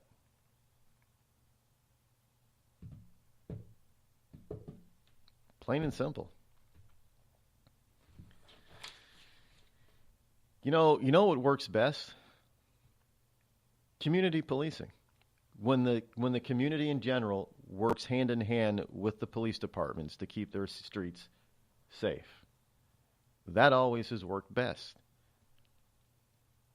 Neighbors knew their neighbors. Neighbors knew the first and last names of the police officers in the neighborhood. The police officers knew most of the people in the neighborhood in their beat. They could communicate on a regular basis, and nobody was afraid of the cops. And the cops weren't afraid of the people. I mean, a lot of times, the cops go into neighborhoods, they're afraid of the citizen. For good reason, yes. But it shouldn't be that way. We had a first lady that once wrote a book, said that it takes a village to raise a child. You know what? It takes a village to police a community. Safely, properly, accurately. Because you can get a cop in there, if they can stop a crime from happening by being well known within the community, and they know the community too. They can talk to the person, especially that kid who is on the edge. They can prevent them from going down the life of crime. Just by talking to them, by seeing them every day. We don't have that. We don't have it anymore. I mean, sure, you still have it in some small towns, but in major cities, that's gone. In my opinion, that's what we need to bring back. We need to bring back Mayberry to every neighborhood, everywhere in this country. No, I'm not saying that, the cop should be like Barney Fife and only get one bullet. But you know everybody in the community that you're policing. They all know you. They know you're a good guy. You know who the good guys are in the community. You know who's on the edge. You know, who's flirting with disaster, legal disaster, and who's not. But our police don't, and this is what we proliferate even in our TV shows and our movies. It's like they're propagandizing us to accept the fact that there's two separate kinds of people in this country. Those who are the law and those who aren't. That's not the way the founders meant it to be. At least I don't think so. I mean, looking at historically speaking, that's not the way it was meant to be. And don't give me, well, the times have changed. No, yes, technology has changed. People have not. Still the exact same. You know, they were criminals back 250 years ago, just as they're criminals today. It's just that the technology has changed. So are we going to use that technology to serve the community, or is it going to be used to hem in and commit slavery, a new kind of slavery to the community? Are you going to be able to discuss with law enforcement as to what's going on, or is law enforcement just going to automatically come down like a heavy hammer on you every single time? Well, are we already doing that? To a degree, we are. As I said, if you can pay, you most likely don't go to jail. If you cannot pay, you most likely do.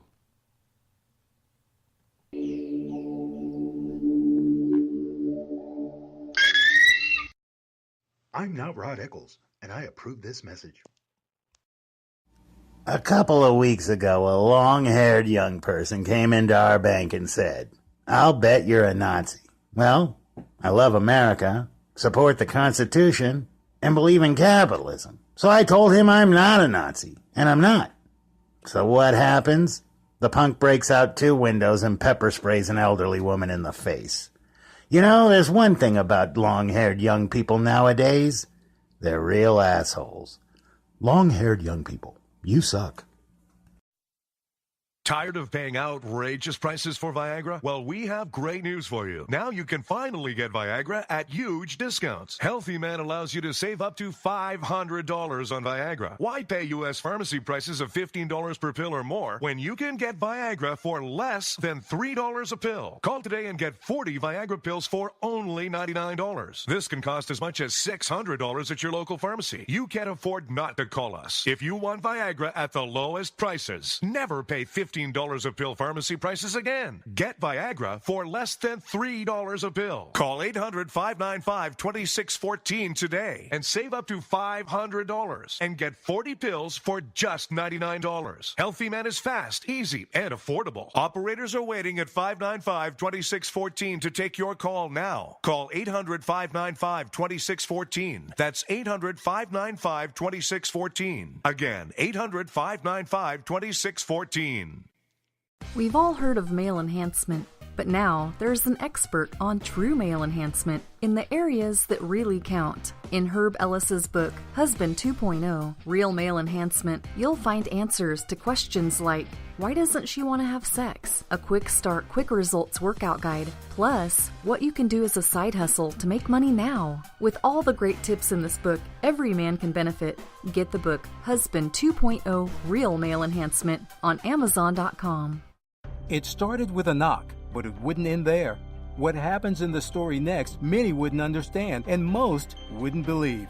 5 + 2 = Perfection by Samuel Rosette Jr. is a must-read. The scriptures within are reminders of the ancient past, and yet intriguingly infuses with texts which stand on the edge of the stage of relevancy. Available online at Westbow Press, Amazon, Books A Million, Barnes & Noble, and SamuelRosetteJr.com. Warning. Listening to the Rod Eccles Show by the Idiot Left may cause outrage, fear, a need for safety pins and/or spaces. If you experience any of these symptoms or are allergic to truth, tune in and learn something.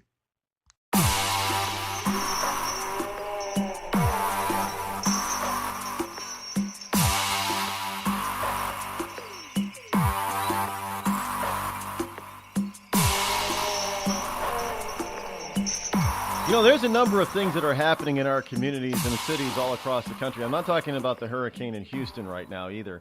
That is forcing the hand of some to think that militarizing our police departments is the way to go in order to handle this, and this has to do with Antifa. I mean, now you've got Antifa out there in Berkeley that is actually, and look, we on the right, and those of you who've listened to this program, fully understand that Antifa is anti-USA. And we've heard all the propaganda and the BS, the bullshit about they're not really anti-USA. Well, now they're actually chanting it. Antifa at Berkeley is heard on people in the surrounding areas that are facing off against Antifa and on video. They're actually chanting no Trump, no wall, no USA at all. And I have told you that this is exactly what they've been about. If you don't want a wall, that means you don't want the USA at all. As we know it, you want to definitely change it and eliminate it as we know it. We are the enemy. The United States of America, the Founding Fathers, and the Constitution is the enemy of the world, according to the leftists. According to these Antifas, the Black Lives Matter, this is all. No USA at all means what? Means no freedom. They're already telling you that there's no such thing as freedom, that you don't deserve to have freedom of speech. Oh, no, because they don't believe what you're saying. It's not that they don't believe it. They don't like what you say. Oh, no, everybody should be equal. Everybody should have a free voice. No. Only people who agree with us should have the right to speak. If you don't agree with us, if you're against us, then you don't have the right to speak. I mean, you've got campus cops running around telling you that there's a free speech zone over there. This is not there is no such thing as free speech zones. If you're anywhere on public property is a free speech zone. Now you cannot without permission go on private property and protest something or somebody or whatever. You can't do private property. I mean, you have private property rights. But if it's public property, like on a public sidewalk, a public university, in front of a government office, you have a right to protest or to give a speech. But you've got these idiots running around telling you, no, there are free speech zones and there are no free speech zones. There is no such thing on public property as a non-free speech zone. But they have them out in California. And you have Antifa running around chanting, no Trump, no wall, no USA at all. Well, no USA at all means that there are such things as free speech zones, and there are these little itty-bitty spaces way off where nobody could hear or see you. And the only people that have a right to free speech in this zone are those who happen to agree with Antifa. It's out there, folks. I've warned you about it. I said that this is what they were after. This is what they were going to try to do. Eventually it was going to seep into the public consciousness as being acceptable that certain people in law enforcement, and understand that campus security is part of law enforcement, was going to actually support anti-American, anti-Constitution, anti-freedom beliefs. And they're actually doing it now. They're actually, it's not covert anymore. They're overtly saying it. There's no more, the Antifa leaders or the Black Lives Matter leaders saying, well, no. We believe that, in free speech and that everybody has their opinion, but those people are wrong. Now they're saying, well, if we deem your opinion to be wrong, then you don't have a right to espouse it. Now they're actually saying it. You people still trying to doubt me? Today, there's a beer for everyone. Hey, me and the guys are going out for beer. You want to come along? Nah, I got a lot of data to enter into the computer tonight. Now, there's a brew for the future. Want me to bring you something back? Thanks, but I got some right here. Microsoft Brew. You got a beer tap on your computer? With a head so thick you can float a mouse on it. Let me get this straight. You make your own beer with the computer? With the right software, you can do anything. Microsoft Brew. Here, I call this one Windows 95.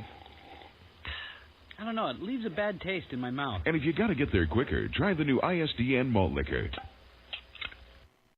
When I found out I had atrial fibrillation, a serious but highly treatable heart condition, the first thing I thought of was who would take care of my wife and children if anything were to happen to me. My doctor recommended Prevactin. I had a lot of questions, so I did some research. It turns out Prevactin is the #1 recommended drug for Crohn's disease. I think my doctor's trying to kill me and steal my wife. Doctors. They'll stop at nothing to get your wife. And now, a message from the American Migraine Foundation. It's an absolute nightmare. I was terrified. It was like your head's gonna explode. Migraine is a disabling disease. Just all of a sudden couldn't see. Migraine has ruined my life. Absolutely terrifying. There's pain that does not stop. It's a throbbing, pulsing, banging, hammering feeling in your head. 36 million Americans suffer. I started getting migraines around 5 years old. Just takes over everything. I feel trapped by migraine. It hurts like my head's gonna fall off. And the whole world around you stops. My world has gotten small. You feel like the world's closing in on you. There's nothing you can do. I had spent a year housebound. It's like you're trapped in your head. There's no escaping it. You can't leave your body. Don't suffer alone. Make your move against migraine. Visit AmericanMigraineFoundation.org to find help, learn more, and get connected. The Red Cross responds to nearly 66,000 disasters every year, most of them house fires. Red Cross President and CEO Gail McGovern says you need to develop an evacuation plan and practice it, especially with your children. It takes just 2 minutes for a home to be engulfed in flames. Practice those drills. We all think our kids know what to do. They don't. We need to teach them. We have started a large campaign where we're going into vulnerable communities and helping install smoke alarms. Already 92 lives were saved, and 4 of those lives were saved by a 5-year-old girl who remembered what we taught them during these fire drills, and she got her family out. We also have a slew of free apps that people can download onto their smartphones. It's what to do in every kind of disaster you can imagine, how to prepare and how to recover. To help support all the Red Cross does and to make a financial donation, go to redcross.org. That's redcross.org. It's Thursday night, and you're grabbing drinks with some friends. Started off with a pitcher for the table, which quickly becomes 2. There's pool. And there's the photo booth. All right, everybody squeeze in. Say cheese! Followed naturally by an order of wings. And another. Can we get some extra ranch sauce? Then there's the ceremonial nightcap. So what are we doing this weekend? And lastly, it's back to the car, which, if you're buzzed,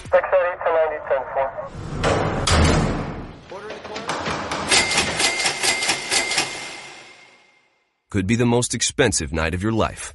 Getting pulled over for buzzed driving could cost you around $10,000 in fines, legal fees, and increased insurance rates.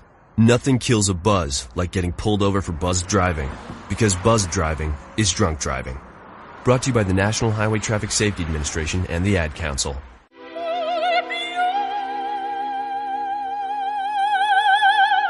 The human voice. It can be sweet as music,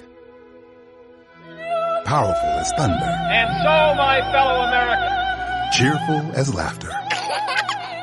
But for millions of people, it can also be a sign of COPD.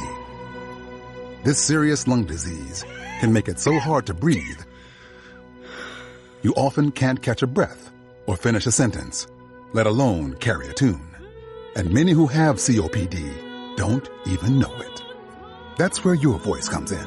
If you think you or a loved one have symptoms, talk with a healthcare provider. Early diagnosis can mean better treatments and quality of life. Join us in raising our voices for the millions with COPD who can't. Learn more, breathe better at NIH.gov.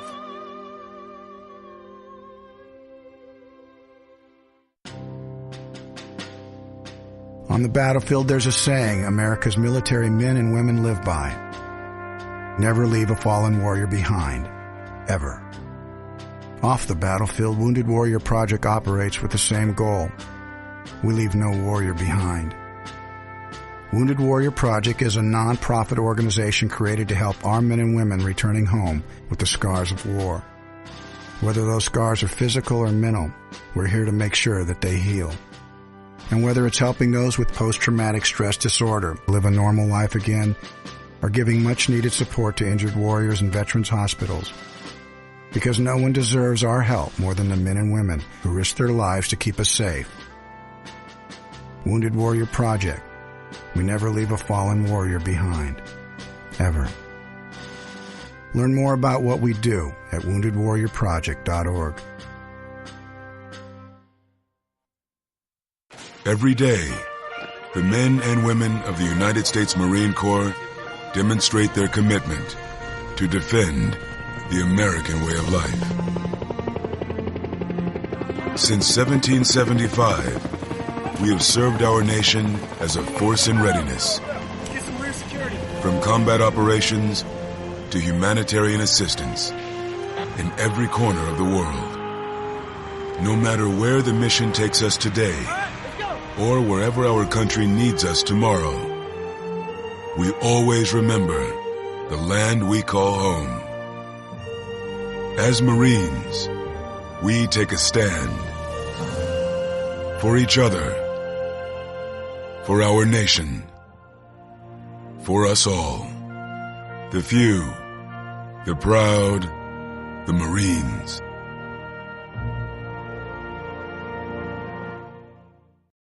Zinc Media. Feel the power of knowledge.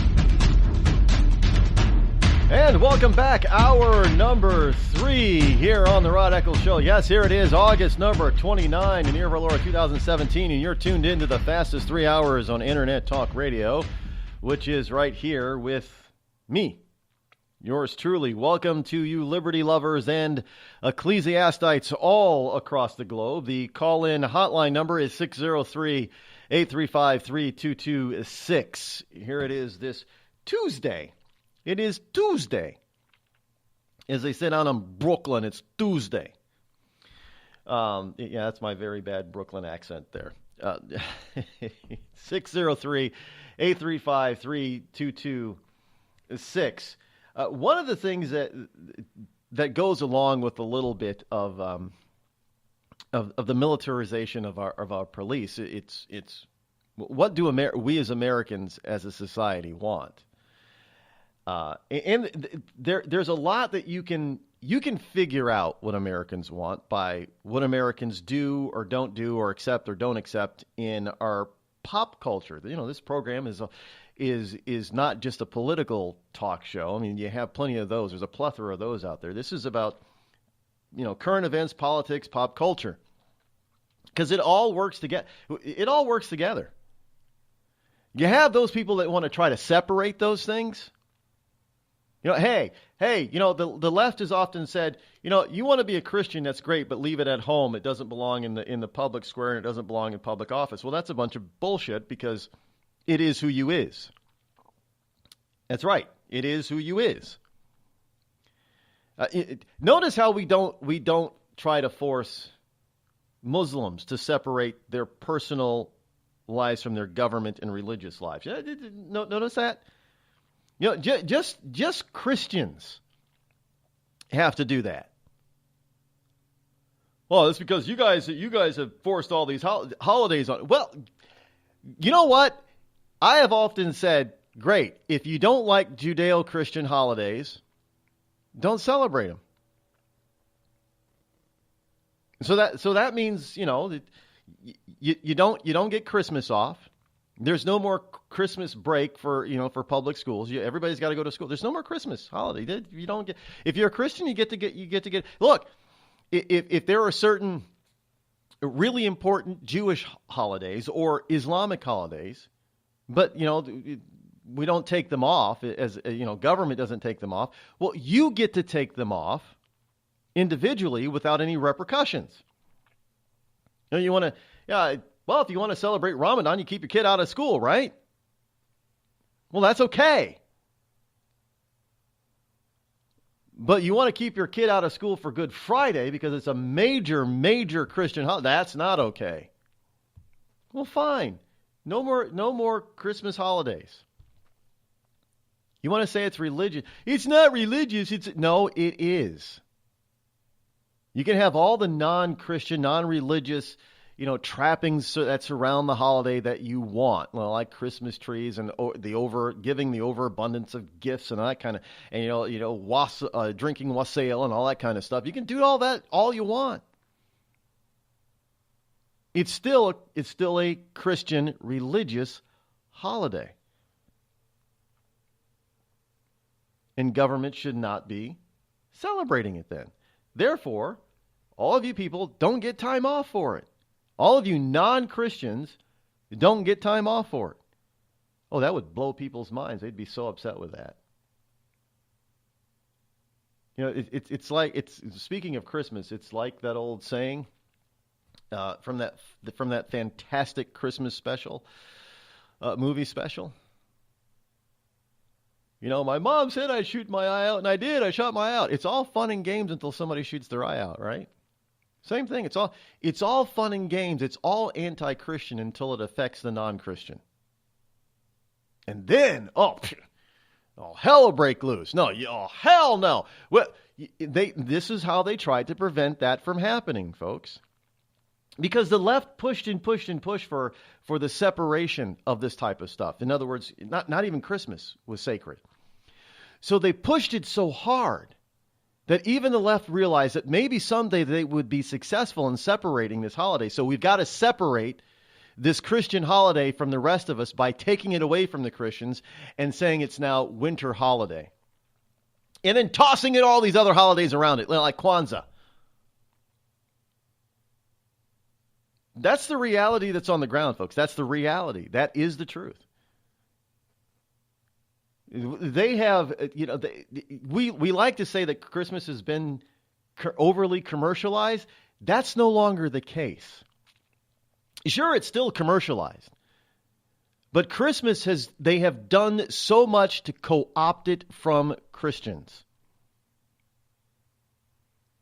Even to the point where in some places in this country, they no longer call it Christmas. They call it winter holiday. Because they push so hard to separate it and to eliminate it. And then they realize, well, we kind of like it. So in order to separate it, we've got to steal it.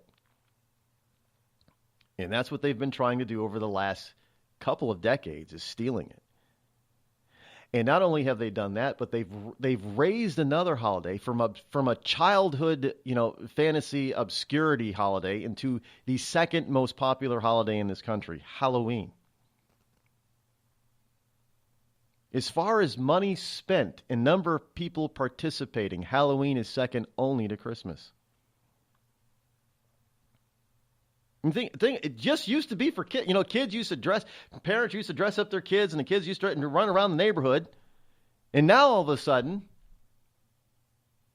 over the past couple of decades, Halloween has ridden from this obscure children's holiday to a major event. And that's all due to the left wanting to take away Christian holidays from the American public. Don't doubt me. This is all pop culture stuff here. It's important. And pop culture really helps to mold the fabric of society as each and every one of us views it. I mean, look at their television shows. Look at the movies that come out. I mean, I talked about it yesterday.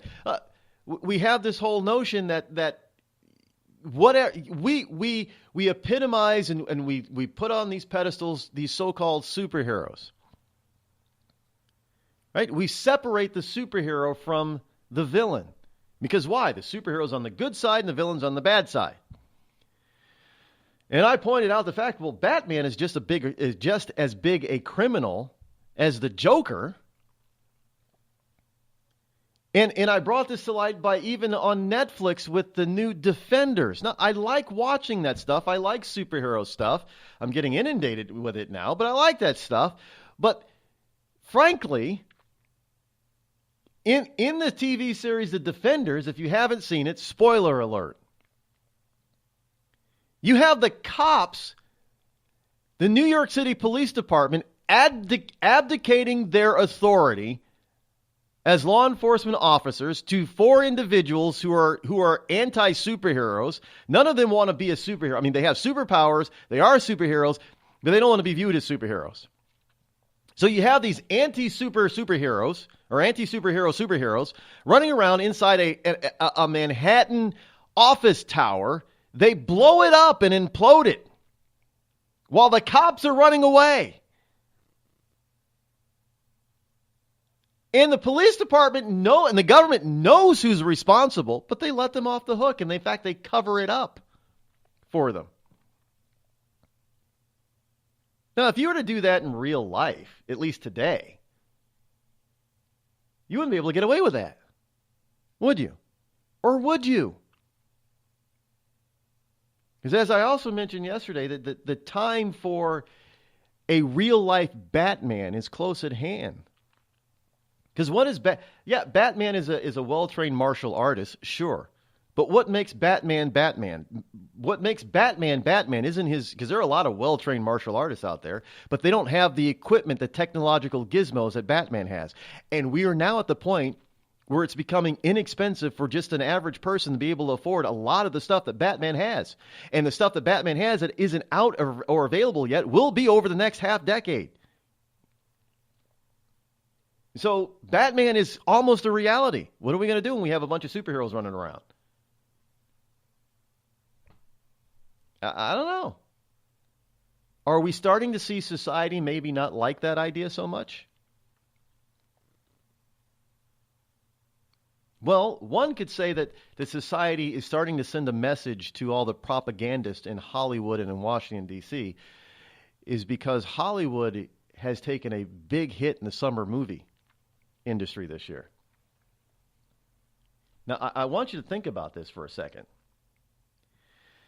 The box office take for this year, this summer season, is expected to be a drop of a whopping 16% from last year. We're talking about a year where they're not even going to hit a summer gross revenue of $4 billion. Which is what they're used to hitting. They're not going to hit it this year. They're going to be 16% below that. Now, this is also with the fact that ticket prices are slightly higher than they were a year ago. So that means that not only based on dollar for dollar, they sold fewer tickets, but because ticket prices were a little bit higher, they sold even fewer tickets than that. Ticket purchases are down nearly, while revenue is down 16%, ticket purchases are down nearly 20%. That's a lot less eyeballs on these movies. Are we sending a message to the propagandists? Well, you know, we've often complained about not only about our politicians in Washington, D.C. being out of touch with reality and those of us that live in the rest of the country. But with the Trump election, we've also seen that there are a lot of our so-called favorite movie and television stars that also seem to be equally out of touch. Are we tired of supporting them, finally? Are we tired of giving them our hard-earned money so they can just go ahead and use that money against us? I mean, there are some big stars who's of late their movies have crashed and burned. I mean, think about it. You got these stars out there, you know, that promote the anti-gun movement. Yet their big movies are all about guns. I mean, you've even had some stars out there that have just decided, well, you know what?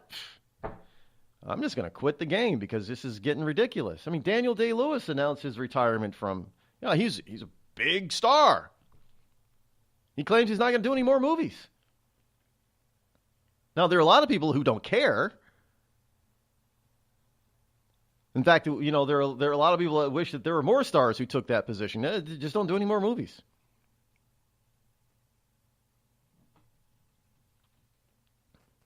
But I think we're getting to the point as Americans here that we're tired of being sold a bill of goods. We're tired of being told one thing on the screen, and then these same people who were on the screen before us in real life go ahead and tell us the exact opposite of what they're promoting on the screen.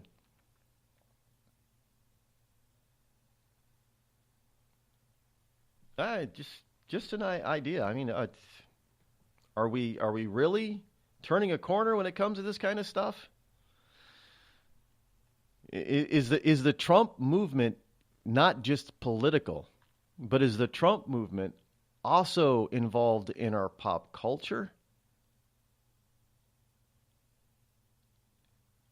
You can't separate.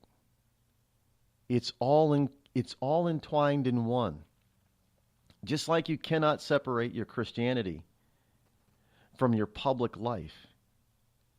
Pop culture, politics is all entwined and cannot be separated, because pop culture and politics is what makes our society. And are we starting to see regular Jane and Joe American who are finally saying, enough of this garbage? Maybe we like our freedom after all.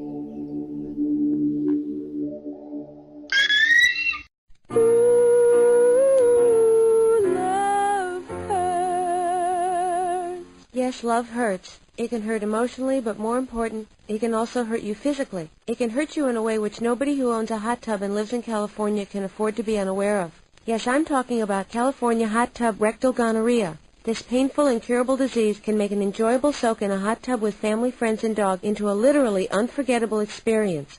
If you catch California hot tub rectal gonorrhea, not only will you walk around feeling like you're about to pass a twisted sardine can lid, you'll also smell like a pile of burning tractor tires. So don't jump out of the frying pan and into the hot tub, because if you get California hot tub rectal gonorrhea, it'll really burn your ass. This has been a public service message brought to you by the Citizens Against CHTRG Foundation.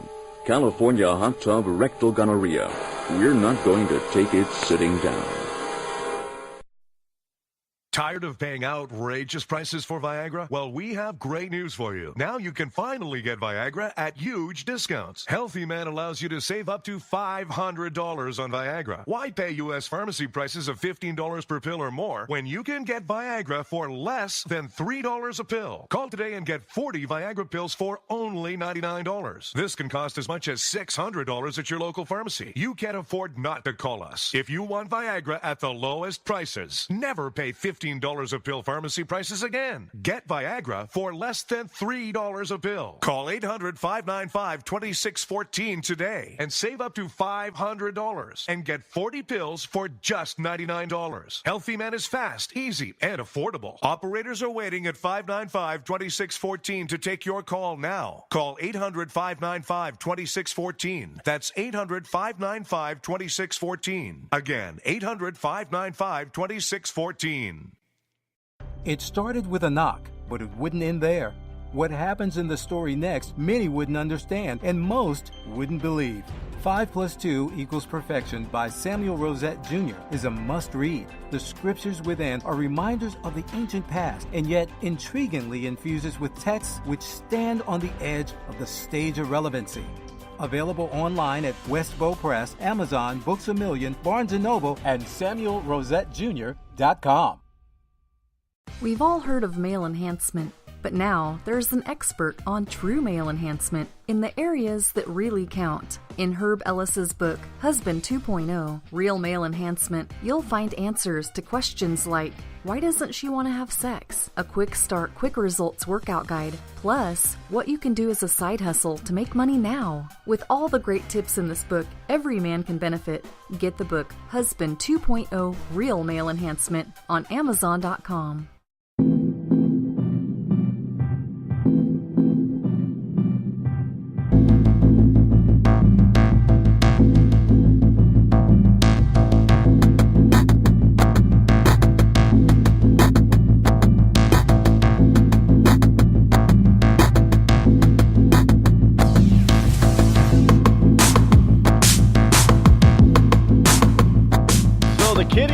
Going back to school this week and next week all across the country. There are still some communities that are having troubles finding enough bus drivers to pick up the little chillins and drop them off at the school and to drop them off safely back home. So there's going to be a lot more, shall we say, walkers and parents driving their kids to and from school. Unfortunately, because we have so many people back at work now that they may not be driving their kids. Well, they may not be able to drive their kids, especially in the more rural areas. Now, in the inner cities, big cities, that's probably a moot point because a lot of kids walk anyway. There aren't a lot of school buses in New York City. Aren't a lot of school buses in Chicago and L.A. and, San Francisco. There's not a lot of school buses in places like that. Because there just isn't. And there's going to be some delays in places like Houston for obvious reasons. Houston, by the way, Houston's a mess. As far as the devastation is concerned, that has nothing to do. I'm not talking about the human toll, although you have some authorities down in Houston saying that when the waters recede, that we're going to have a nightmare of recovering bodies on their hands. I hope that's not accurate and true, but they obviously know what's happening on the ground. And it just might be true. And they're not expecting the water to subside anytime soon, because they still got rain coming down today, tomorrow. This is not going to start to clear up until sometime late Thursday, early Friday at the earliest. And when the water starts to recede, it is going to be havoc. You're going to be, Asians have places like Japan especially. In the major cities in Japan, like Osaka and Tokyo, and those the Asians, they do a number of things that we just don't seem to want to do here in the United States. And they walk around in the streets with no problems whatsoever wearing surgical masks because they're afraid of whatever might be in the air, germs. Well, that's what they're going to have to be doing in Houston because the mold is going to be like crazy everywhere. I mean, people's homes. Some places are going to have to be demolished. There will be no repair. And it's just unfortunate that is the way it's. There was nothing that we could do about this kind of thing. It happens now. It's unfortunate. It is unfortunate that after nearly 12 years of no hurricanes hitting the mainland USA, that we get one that comes onshore that wreaks such havoc and devastation. And really, it isn't about the wind. Andrew, you had a lot, back in the day, the wind took out, whole communities. It wasn't so much the wind this time as it was the water, the rain, because the storm got stalled in one place for an extended period of time. The hurricanes are usually fast-moving storms. They usually move across pretty quickly. But in this particular case, it just sort of hung around. It downgraded itself to a tropical storm, and it hung around, and it just dumped water like you would not believe. There was nothing anybody could have done to prepare for this, which is why I don't know why people were not told to leave when they knew this. And somebody asked a question. I heard somebody ask a question. Look, if weather people can't predict how much rain we're going to get over the next 3 to 5 days, how the hell can they predict about global warming and climate change? Good question. But in this particular case, they didn't really guess accurately the amount of water either. You might be surprised to learn who has Crohn's disease or ulcerative colitis. Nearly 1 in 200 Americans are suffering with a debilitating pain and constant disruption of these inflammatory bowel diseases, or IBD. Chances are you know someone with IBD. For example, your neighbor or coworker. The Crohn's and Colitis Foundation was created to help patients cope and to find a cure. People with IBD can't wait. Won't you help someone you know? Visit www.escapethestall.com today. Were you born from 1945 to 1965? People born during these years are 5 times more likely to have hepatitis C, but most people don't know they are infected. So even if you try to eat right, exercise, and take care of yourself, you can still have hepatitis C, a serious liver disease that often has no symptoms. In fact, people can live with hepatitis C for decades without feeling or looking sick. But over time, hepatitis C can cause serious health problems, including liver damage, liver failure, or even liver cancer. Getting tested is the only way to know if you're infected with hepatitis C. That's why the CDC recommends everyone born from 1945 to 1965 get a blood test for hepatitis C. Treatments are available that can cure this disease. So talk to your doctor about getting tested. It could save your life. A message from the CDC. Everyone is talking about healthcare these days. America spends twice that of other developed countries on our healthcare system, yet our health ranks near the bottom. How can we stop spending so much and getting so little? Shifting to a system based on primary care can help fix the problem. Patients with a primary care doctor live longer, healthier lives and are less likely to suffer from cancer, heart disease, or stroke. Primary care that is comprehensive and coordinated also saves money. Patients who have a primary care doctor spend 30% less on health care than patients who don't. States with a high number of primary care doctors have lower health care costs and higher quality care. Primary care can help make America healthy again. To learn more about the benefits of primary care, visit www.healthisprimary.org.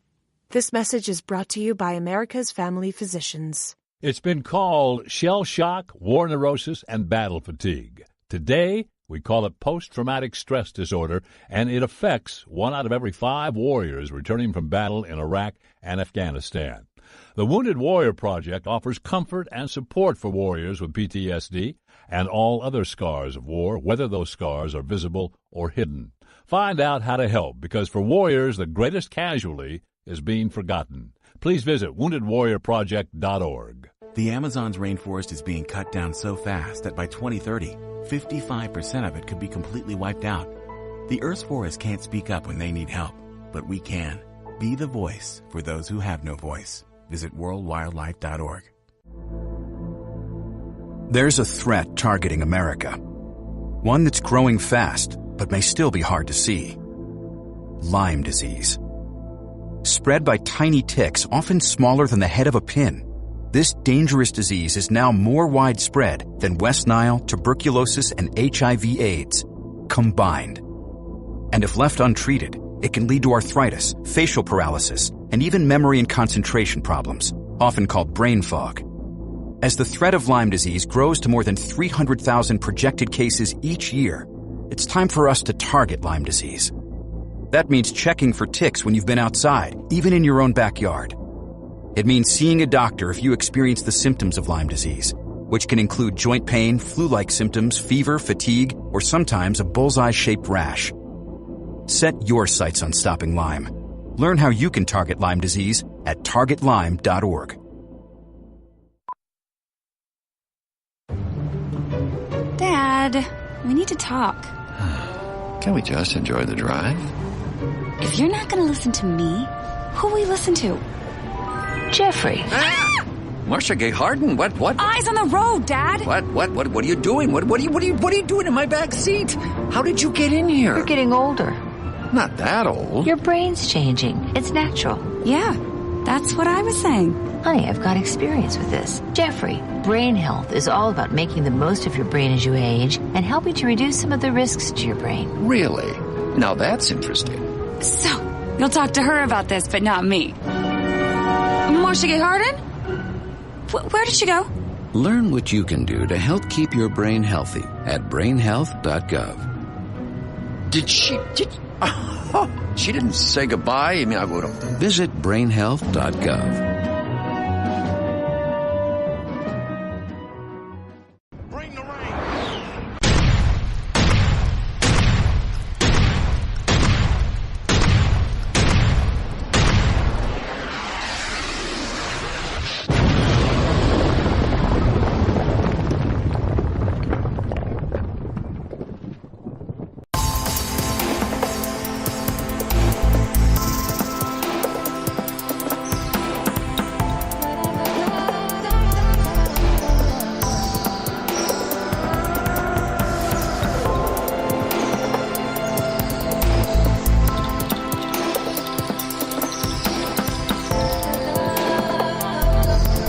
603-835-3226. You know, the Houston disaster, the human toll could have been avoided. It could have, but unlike New Orleans, however, there really isn't any man-made structural failure to this whole issue in the general Houston vicinity. It's just that we've had a bunch of liberal Democrat idiots that are in power down there that didn't reduce the human toll, the human tragedy. And that's what really counts in when we start off with this sort of disaster, is the human tragedy part of it. And could that have been avoided? Much like New Orleans, could that human tragedy have been avoided? Yes, in both cases. Now, in New Orleans, could the structural, man-made part of it tragedy been avoided? Yes, it could have. In Houston is not the same as New Orleans. It's a much larger area, and none of the systems that are in place were ever designed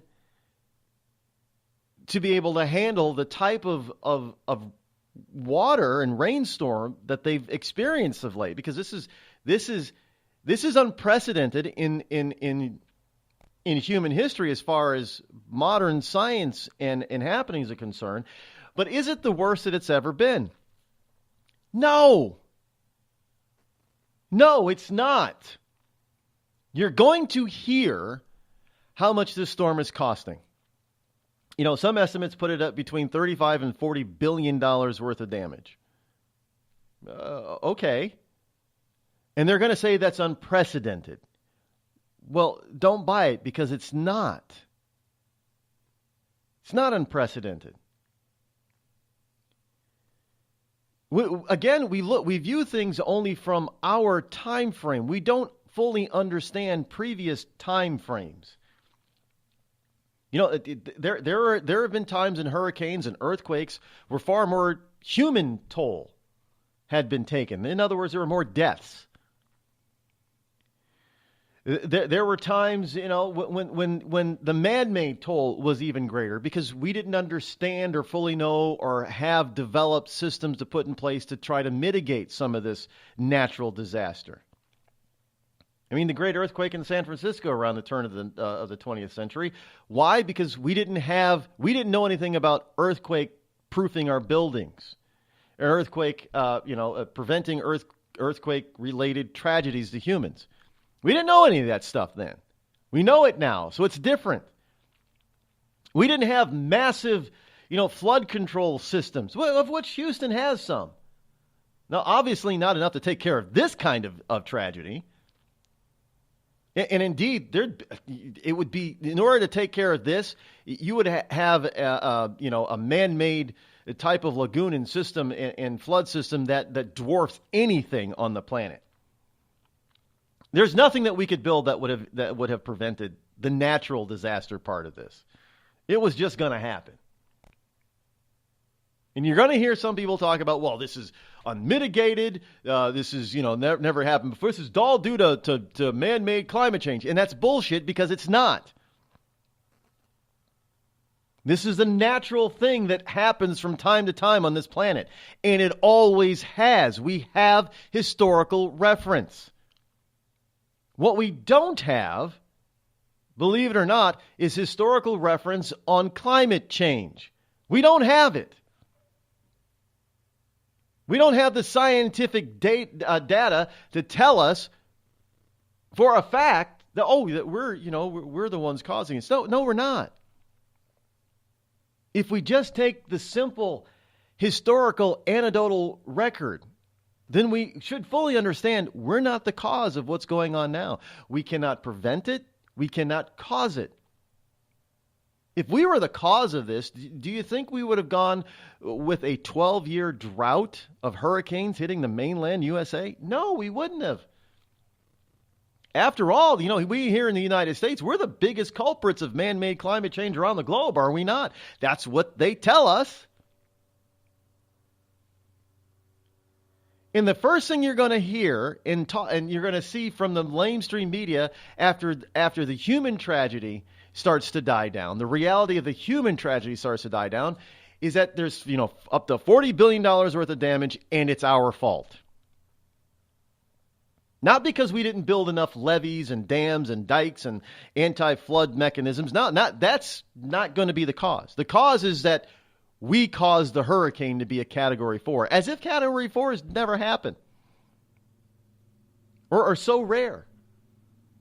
Well, in this country over the past, decade and a half, massive hurricanes like this have been rare. And you're not hearing anybody say, well, maybe they're rare because of human activity. No.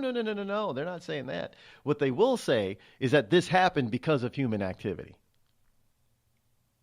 Not because we've had a 12-year drought.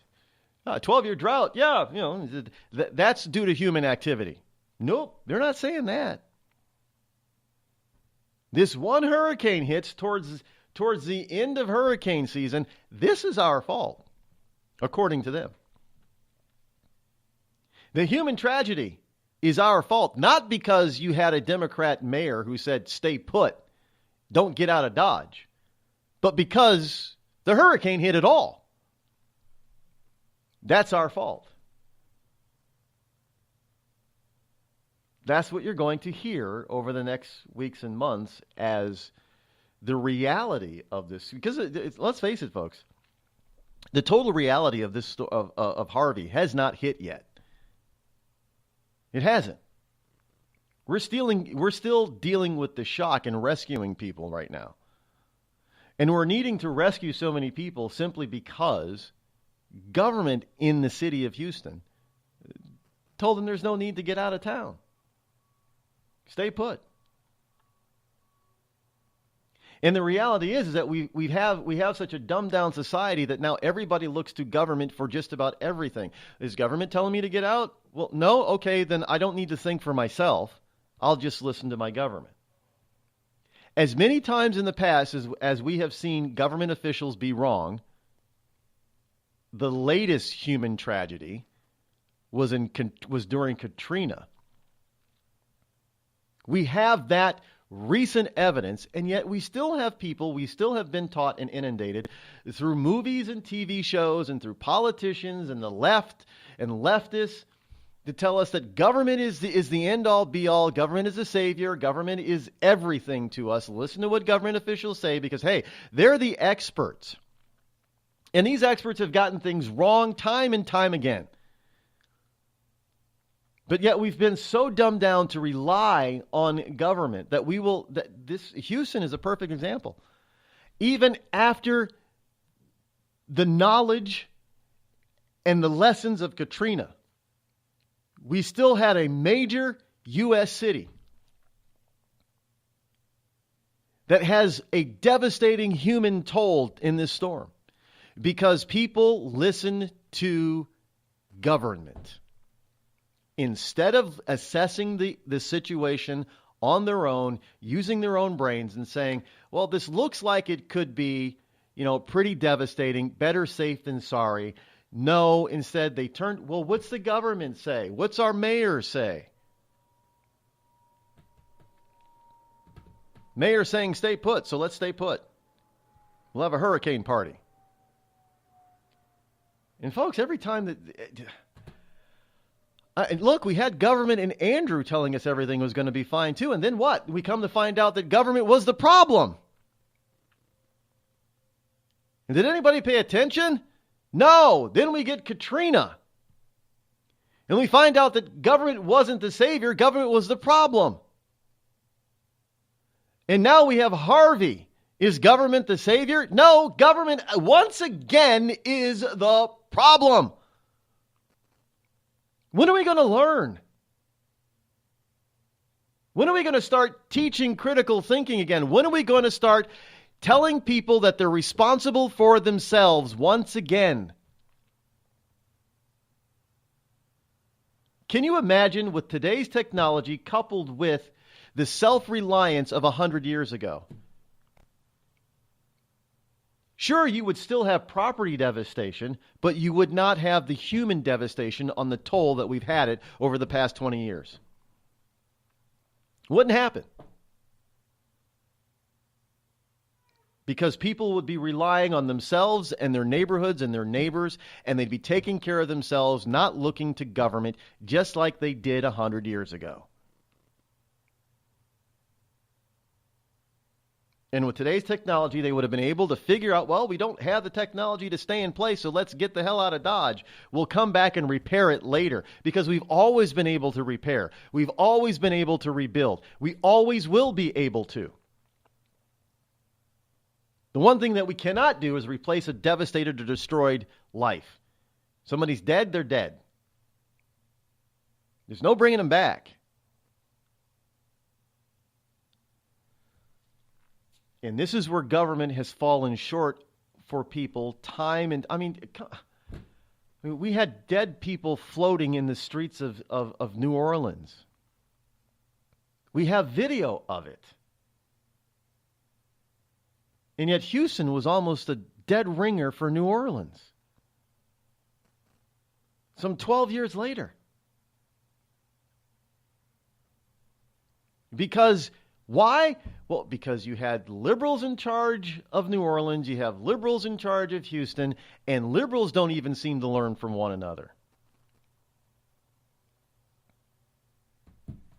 And yet, these are the people that we keep re-electing to public office all over the country,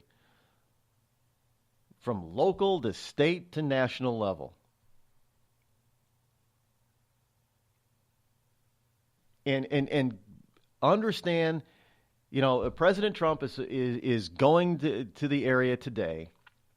In fact, he may, almost be on the ground down there. They're gonna just like they did with George W. Bush. They're gonna find a way to blame him. They're going to he didn't respond fast enough. Well, how the hell is he supposed to respond while the hurricane is still blowing and rain is still coming down? There's no way to respond. There's nothing to do except try to get people out that the local government told not to get out in the first place.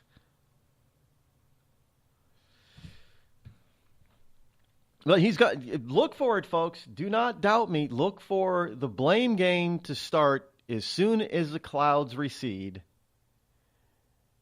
And all those people that can be rescued have been rescued. Look for the blame game by the end of the week to start being placed on Trump and his administration. Not on the local mayors.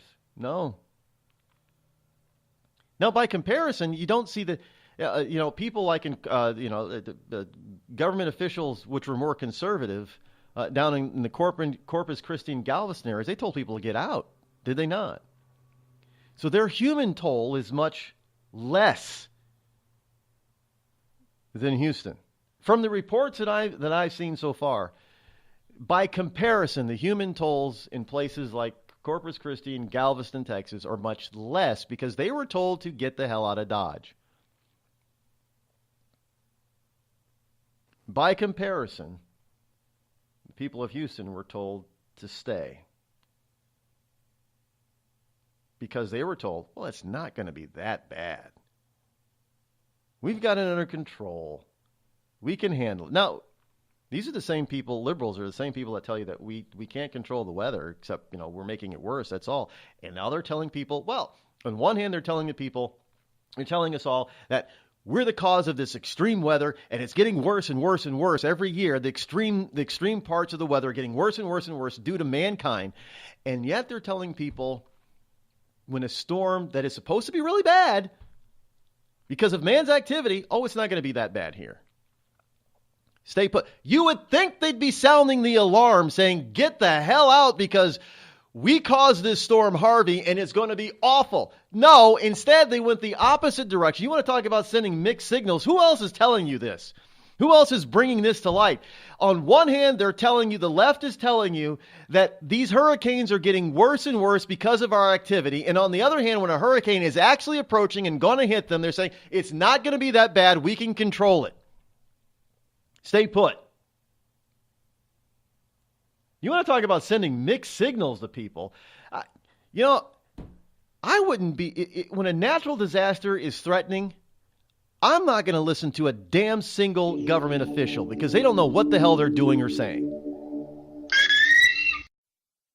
Tired of paying outrageous prices for Viagra? Well, we have great news for you. Now you can finally get Viagra at huge discounts. Healthy Man allows you to save up to $500 on Viagra. Why pay U.S. pharmacy prices of $15 per pill or more when you can get Viagra for less than $3 a pill? Call today and get 40 Viagra pills for only $99. This can cost as much as $600 at your local pharmacy. You can't afford not to call us. If you want Viagra at the lowest prices, never pay $15 a pill pharmacy prices again. Get Viagra for less than $3 a pill. Call 800-595-2614 today and save up to $500 and get 40 pills for just $99. Healthy Man is fast, easy, and affordable. Operators are waiting at 595-2614 to take your call now. Call 800-595-2614. That's 800-595-2614. Again, 800-595-2614.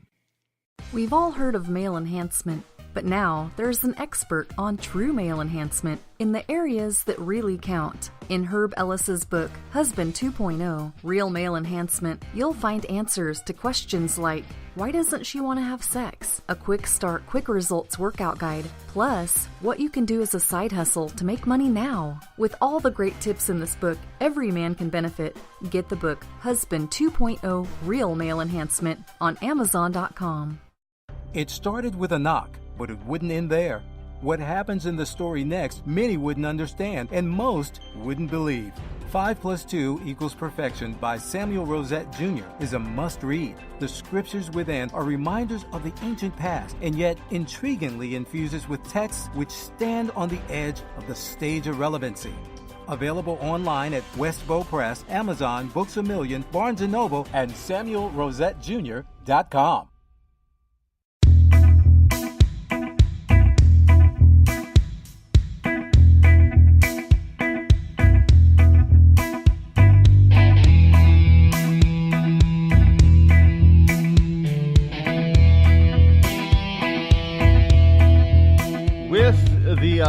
With the Hurricane Harvey hitting the mainland down in Texas, even Texas, you're probably going to see a call, especially from liberals and Democrats down there, to raise taxes in order to pay for some of the devastation and the repairs that are going to take place. But there's a country that has seen their high taxation rates as being detrimental to its economy.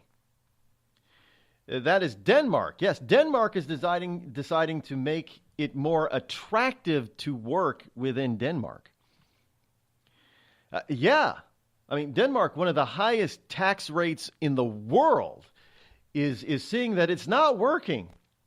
So their current government, which is a center-right coalition of the current Prime Minister of Lars Løkke Rasmussen, he's proposed a broad range of tax cuts that will hit all income groups, make it cheaper to save towards retirement, and even reduce levies on cars.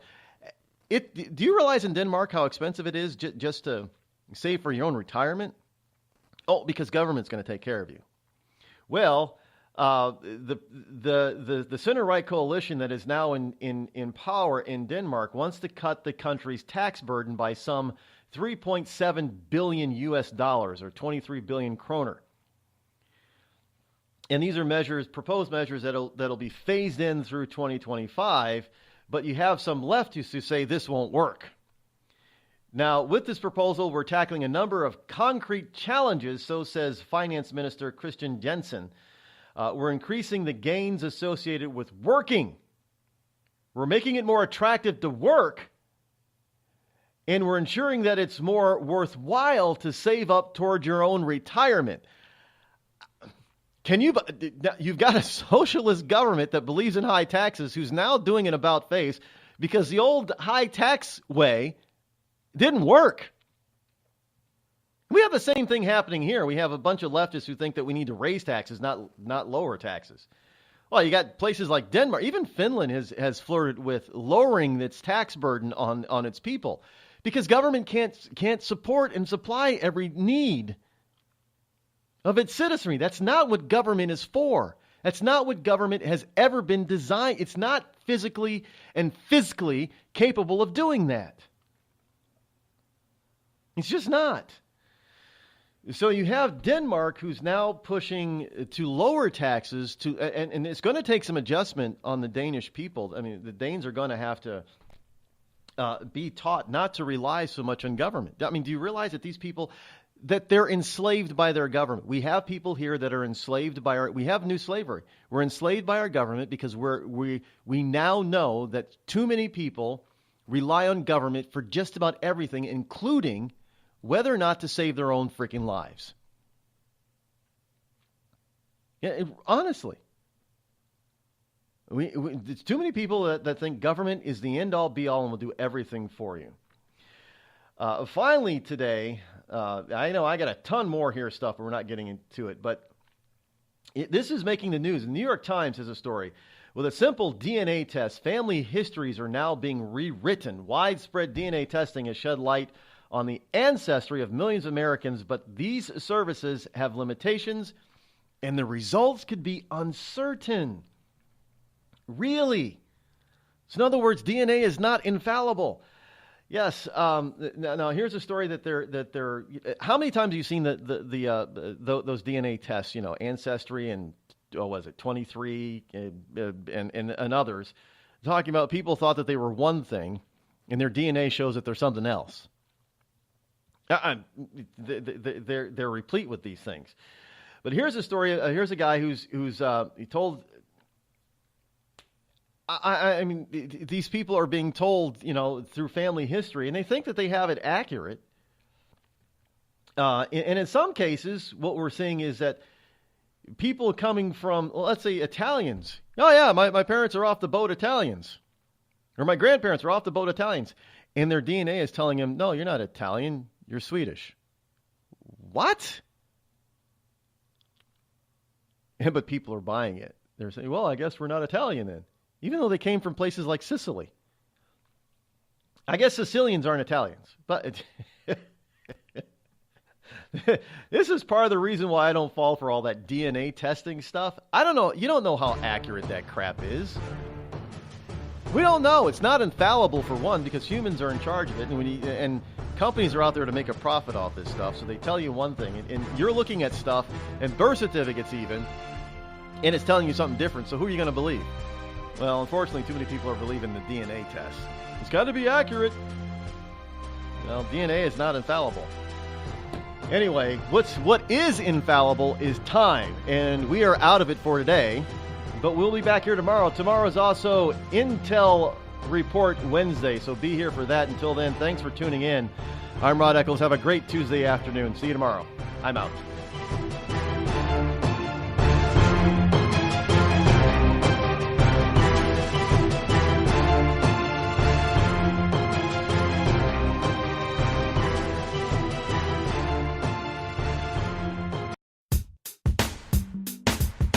Damn, it feels good to be a Clinton. Damn, it feels good to be a Clinton. A shameless politician always plays her cards right. Got a crew for the fight on the airwaves. Lapdogs in the press keep their mouths tight. Cause a Clinton never needs to explain why it is what they done or with who. A real Clinton knows that they're entitled, and you don't get to know what they do. What difference does it make? For Clinton, what's loaded in some fat Apple file? A Clinton plays the victim for promotion. A Clinton kills it off with a smile. Damn, it feels good to be a Clinton. A server full of secrets ain't no thing. Damn, it feels good to be a Clinton. Nothing ever hits with the sting.